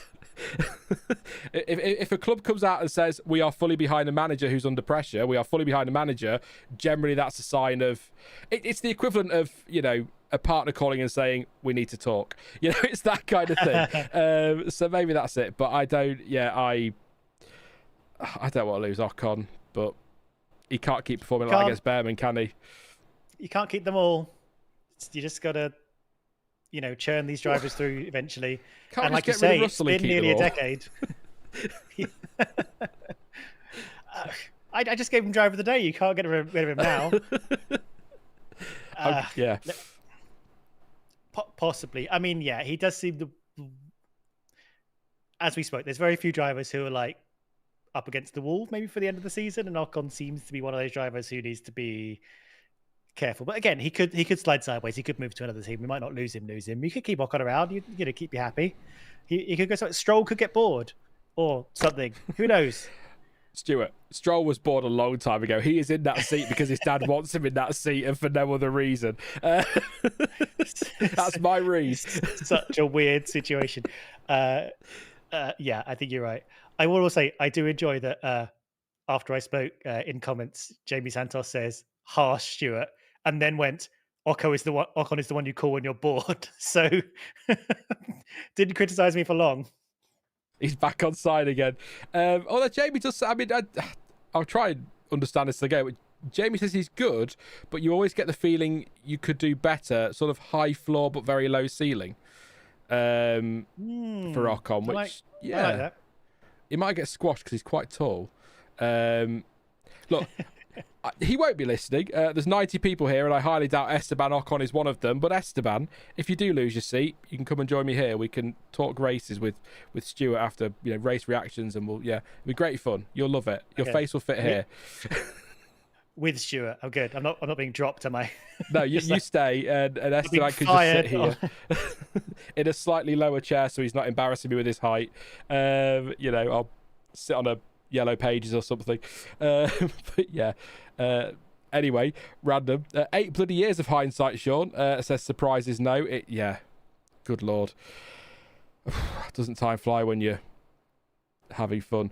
He should be ahead of Bearman consistently, but he isn't, says Cited Canvas. I think Bearman's got a lot of potential and a lot of talent as well. I think he's probably the one that's first in line for a Ferrari seat if one opens up. But I mean, that's one last thing on Ocon. That's one thing to consider, Stuart. If you're Haas, do you drop Ocon and risk having to have 2 new drivers if something happens at Ferrari and Bearman ends up there very quickly? Unlikely next year, but following year possible. Yeah. I mean, yeah, possibly. You get the feeling that maybe that's the kind of thing you're sort of hanging around for, don't you? Like, I don't know if Ocon also is where he wants to be. Like you say, it's been a long time now that he's been in Formula One. He's also like, if in a wider sense, if you're in that kind of midpoint of your career, but you're sort of, you know, a decade-ish into being a Formula 1 driver, 7-8 years, you've gone through your rookie part and you're sort of in the midfield, you score points on the regular, in one of those teams. If you're a driver, what do you do? What do you want? Do you start to resign yourself to the fact that, yeah, you're just going to be a Formula 1 driver who scores points sometimes, and you're not going to be one of those guys who battles for race wins or championships? Or do you always believe right to the end that I just need that chance and I'll get picked up by a big team? I just need to keep showing myself and it'll happen for me eventually. I don't know. If you're an Ocon, where are you in your mindset? I wonder. I mean, Perez got picked up quite late on by Red Bull. You know, you just need to because he had a very impressive year at Racing Point the year before Red Bull snapped him up. So it can happen. I think actually that Perez move to Red Bull probably gave a lot in the midfield quite a boost.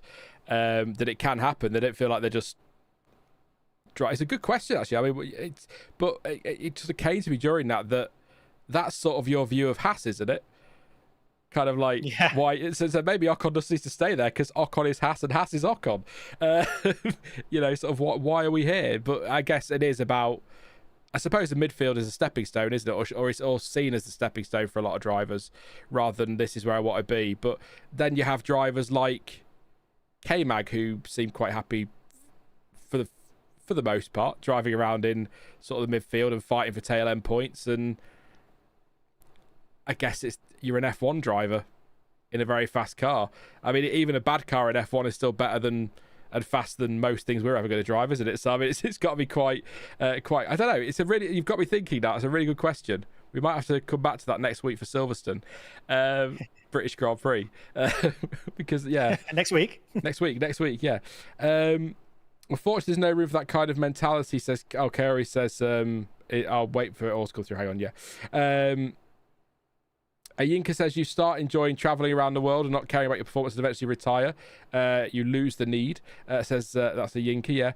Haas is ass, says Jamie. Everharati says he has kept his own against Checo and Pierre. Also, he was not bad against Alonso, so he has performed well in high pressure, but he has to find a way to compete with Ollie. Maybe Ocon is one of those drivers who, the better his teammate, the more he steps up. Maybe.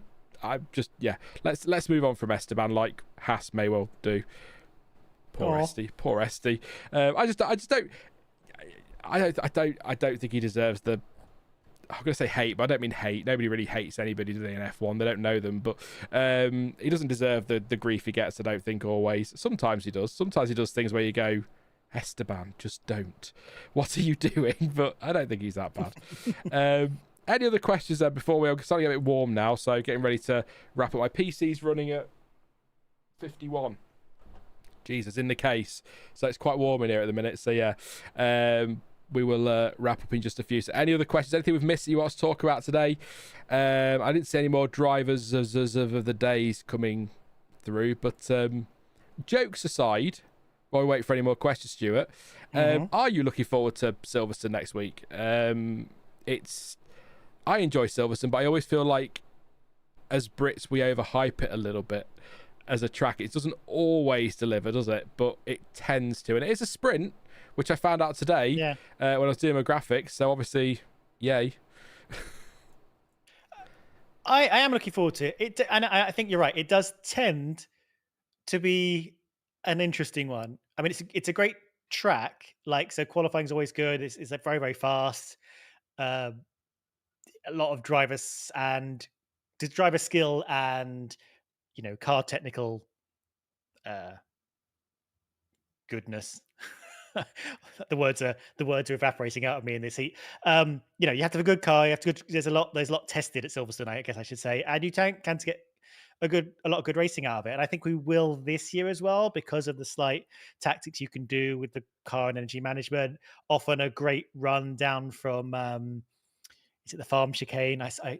The new corner names have not stuck with me very well, despite the fact that it's like 15 years old now. Yeah.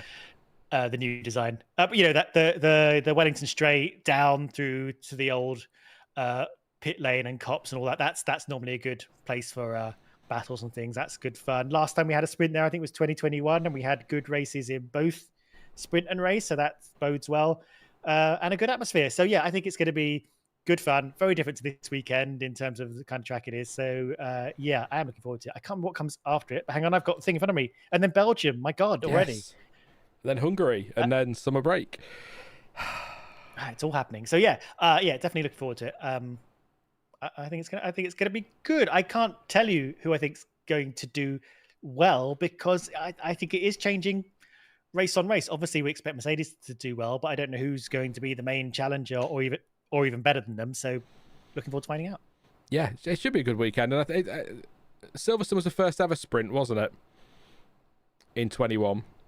Oh, it might have been. It might be, yeah. And we've not been back since for a sprint. So, I mean, what we found with this year's sprints, or what we think we worked out with this year's sprints in testing, was that they've picked some weird tracks, but we think they're testing them for this increase in the number that they want. So trying these tracks out, and I think that's why we've got Silverstone. It doesn't explain Zandvoort unless they're just going for one big final hurrah at Zandvoort is the point there. But yeah, I'm not sure Silverstone will suit a sprint. The only thing I remember from 2021 sprint was Sergio Perez stopping coming out of Chapel with his Red Bull and going off track. That's all I remember. And that may not have happened. I don't know if I remember that. So, well, at least one of us remembers it. That's all. Koa says that, so it turns out the Zero upgraded Ford engine outpaced the ADUO upgraded Ferrari engine. There you go. There's your story. Red Bull seem to still debate that, but I think it is finally... I've not seen a document that confirms it completely, but I think it is pretty much officially official, given that Ferrari have bought their update. So, yeah, Spa next, then it's Hungary. And it's a weird season. We've had a very stop-start to the season. And then we've got Silverstone, week off, Belgium, Hungary, summer break, and then every race, every bloody weekend, plus potentially 2 Middle Eastern races to somehow squeeze in between now and the end of the season. I don't understand how they... I'm not getting into it, but I don't understand how they do the calendar. I know the situation this year, Bahrain, Saudi getting cancelled didn't help, but it feels like the first half of the season is always really nicely spaced out. And then they get to post-summer break when they're scheduling and go, oh shit, we've still got 14 races to squeeze in. Just chuck them at it and hope something sticks. I guess just the way the geography and the logistics works with it. But yeah, we've got quite a lot to get into second half of the season. Whether or not we'll see Bahrain and Saudi again, apparently talks continue. But I guess that depends what mood certain people in the world are in that week, I guess, because one week everything's fine, the next it's not again. So there we go. Anyway, no post-race investigations for the first time in a while, says Cited Canvas, so that's something, I guess. There you go. Yeah, it was nice to see something on lap 1 not being investigated 2 hours later in a steward's room. But yeah, Silverstone tends to provide some good racing, says Pascal. I am still getting goosebumps from Hulkenberg and Sauber's podium. Yes, that's a great memory. Was that last year? Hulkenberg on the... I think I did a watch on. I think I nearly cried. I was like, my God, you're 39. Obviously, without getting into politics, Stuart, do you think we'll see all the Middle Eastern races go ahead, but do you think we'll see Bahrain and Saudi back, or do you think there'll be an agreement done behind the scenes where we just let it go for this year, see you next year? So short answer is I think probably we won't see them. My kind of two-pronged reasons are, and I'll keep it brief. The first reason I think is sort of what you touched on. I think it's still up in the air what the situation is going to be for the rest of the year. Like geopolitically, I don't know if you could guarantee that everything's going to be kind of hunky-dory to the point where you could safely put on a race. And I also think sort of logistically and in terms of getting teams to agree to a bunch of stuff, we're getting on in the year now, and you're going to have to squeeze it in somewhere. And teams are already planning their logistics for the year and their upgrades for the year and like how many parts they're using and so on. And they're going to start to get grumpy about having to like throw in more races and how that works. And maybe they'll ask for a bit more money, or, you know, I don't know how I don't know how these kind of deals will work. I mean, some of the teams will obviously be like, well, yeah, that makes more money for us, for the sport, whatever. Let's make it happen. But also, it provides them with a bit more leverage if the teams can play the "you're inconveniencing me" card. So I think it's going to be tricky logistically to squeeze them in the longer time goes on. I don't think you can sort of turn around near the summer break and say, "Oh, we're squeezing 2 more races in somewhere in this mad throng." I'm just looking at it. There's not like that weird massive gap we sometimes have in the second half of the year. That you might be able to squeeze things in before. I can't see anything obvious. So I think you could squeeze something between Baku and Singapore, but that's all I could ever see, unless you tag something onto the end of the season, which they're not going to do. Yeah, and even that's still just a 2-week gap, so you'd have to It'd be turn a triple that into header, yeah. So I don't know. I don't know. I mean, it could happen. You know, a lot of things happened in 2000 to squeeze races in and make things happen, but that's not where we are right now. We're not as desperate as we were then. No. So I think unlikely is where we're at. My take is, if they can, they will. but I don't see how they can.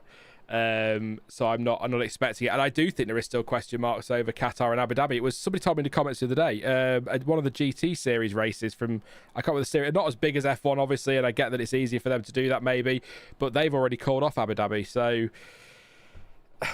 for the end of the year. So, you know, question marks there, I guess, but we'll see. Well, crucially, like Bahrain, both of those tracks are, both those countries are on the straight. Yeah.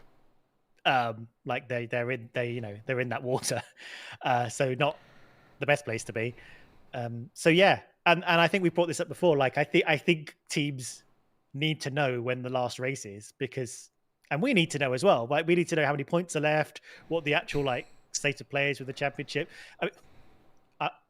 I've said this before, ignoring the very serious other things that are more important. But in terms of the championship, you know, we need to know when the last race is. We need to know how many points are left. We need to know what's at stake, and to kind of be, you know, 5 races from the end, and then suddenly find out you're only 3 races from the end, and I don't know, maybe we don't have enough time to turn a drivers' championship around. Is going to be weird, I think.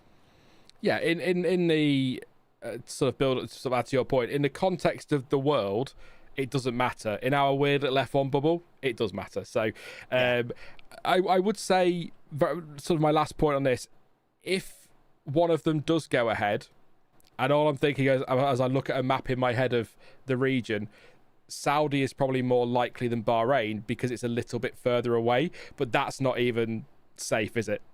Jeddah, really. So, or we can't guarantee it will be. So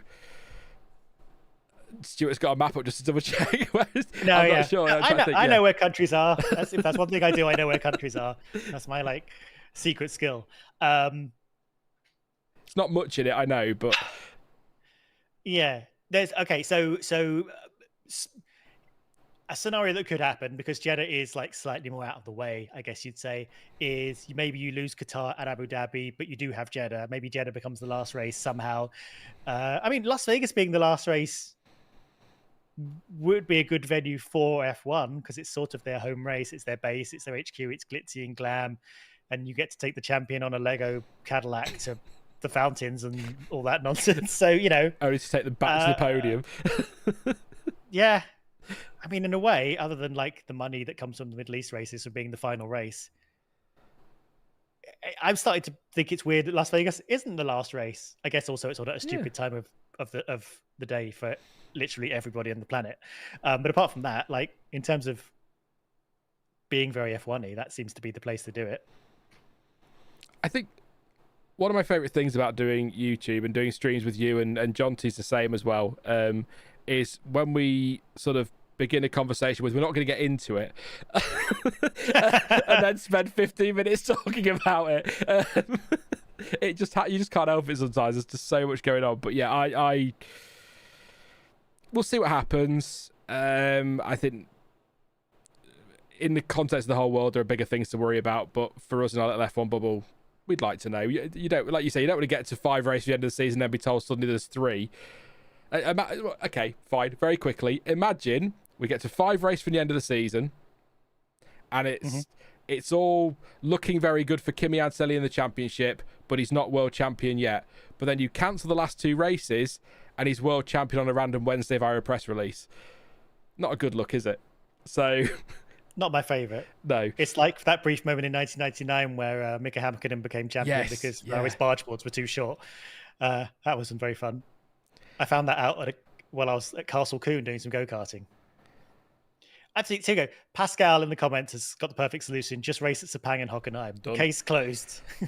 Although Hockenheim in December could be interesting. I'm all for it. Let's do. Oh, we did Nürburgring in November, didn't we? Yeah. Don't worry, global warming has sorted everything out. Thanks. Thank you, climate change. Last few comments said, if I dodge your political comment, it's just because we'll just be off on one, and that's, you know, I've always said I want this to be a safe space for F1 fans to just talk about F1 and F1 politics. There's a lot of it. Good to see Bernie on the podium, by the way. Said no one ever. They will go.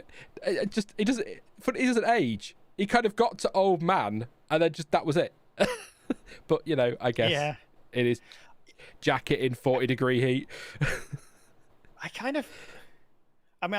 didn't like seeing him. I kind of forgotten he was there. And mentally, I'd got to the point where if you mentioned Bernie, I think of someone else. Collins. Which is nice. You know, F1 Bernie. Oh, yeah, we all love F1 Bernie. Does it snow in Hockenheim, says Sighted Canvas? We're getting the chain tyres out for that one. Not a fan of Abu Dhabi, says Sighted Canvas. Such a boring track. Addy Boy says, honestly, the regional schedule only makes sense if it's back-to-back races. If there is even a week in between, it's not like the teams can stay in said country for a week's break. I'm not actually sure, Stuart, Addy Boy, everybody else in chat. There was freight still in Bahrain because it was sent there straight after testing, I think. Or it remained after. I don't know if it's still there. I imagine, given that not a lot else is leaving that region, that I imagine it probably is. But that might be causing some logistical headaches. If anyone knows, let me know before we finish for the day.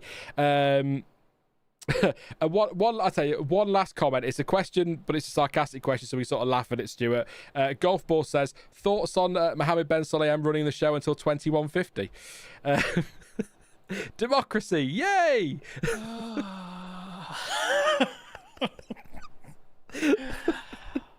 Oh God, yeah. I mean, we really can't get into this because it'll be a whole other 2 hours of stream. But why? Yeah, good. I mean, Look, to be fair, he hasn't actually abolished the age limit yet, but he's only thinking about it. Say what you want about MBS, he's done a job. Yep. he was there. Very quickly, poll, good 45%, great 28%, okay 19%, 8% said bad. Did you click good or great? I couldn't click it. It's my poll. I went good for that one. This was a long time ago. A lot's happened. And I clicked it. I think I clicked great because I just had a great time the whole time. A lot was going on. I wasn't bored at any point. If you saw my notes on the page, they're even more scrawled than usual because I couldn't look at the page while I was writing the notes because too many things were happening. In fact, a lot of the time I was sort of trying to write notes and then my friend who was sitting with me was just sort of shouting what was happening on screen so I wouldn't miss out on anything every time I had to look at my page. So yeah, I mean, I think to me that's the side of a great race. I just want stuff happening and intrigue and stuff. So that was good. Yeah, if you had a great time, click great. Yeah, absolutely. I thought it was a good race either way. Hopefully do it all again next week in is it Hungary next week? I can never remember the calendar. Yeah. It's confusing. Silverstone. Oh, of course it's Silverstone. Oh yeah, there you go. I'm looking at it now on the calendar. Yeah, there we go. Yeah. Let's go before we drive each other mad. No, drive the chat mad is the problem. I think they're all like, what are these guys on at the minute? But yeah, Silverstone next week. Thank you so much, Stuart. I know it's hot, so I appreciate it even more when it's a bit uncomfortable. You go back to keeping yourself cool in the way you told me yesterday. I will. It's effective. And hopefully talk to you again on Sunday. I'll let you get on with your evening and really appreciate your company and hopefully lots to talk about the British Grand Prix next week. I'll be back for the British Grand Prix next week. Bye-bye, everyone. Bye, Stuart. Thanks for having me. Bye. Yes, thank you very much to Stuart and to you guys as well for joining us this afternoon. Guys, got very warm in here, so that's why I'm going slightly delirious. But yes, thank you very much for joining us. Great fun as always. Thanks for engaging and dealing with our nonsense. It's all good fun. But yeah, that is it for the race reaction. Hope you enjoyed the race. Hope you enjoyed the stream. Please do drop a like if you haven't already and subscribe if you're new. Lots to come. Like I say, swish over to the other screen. Whoosh. I will be back on, unless something major happens, back on Wednesday with the British Grand Prix preview. Not going to do the joke, but yeah. And then, of course, I'll be live with the qualifying watch-along on Saturday and the race reaction on Sunday. Everything, just as a heads up, should be fine. That was stupid. Shouldn't have said that going forward. And from pretty much Silverstone onwards, should be back into this full time. So soft launch is over, is what I'm saying. We're going into full launch of the channel now, so we're going full time just in time for the bloody summer break. I timed that well, didn't I? But life comes at you fast sometimes. Like I say, likes and subs, greatly appreciated. Thank you for your super chat again, Golf Balls, and for your support, AC, on membership. But as ever, thank you for watching. I've been Formula Sean, and until next time, goodbye.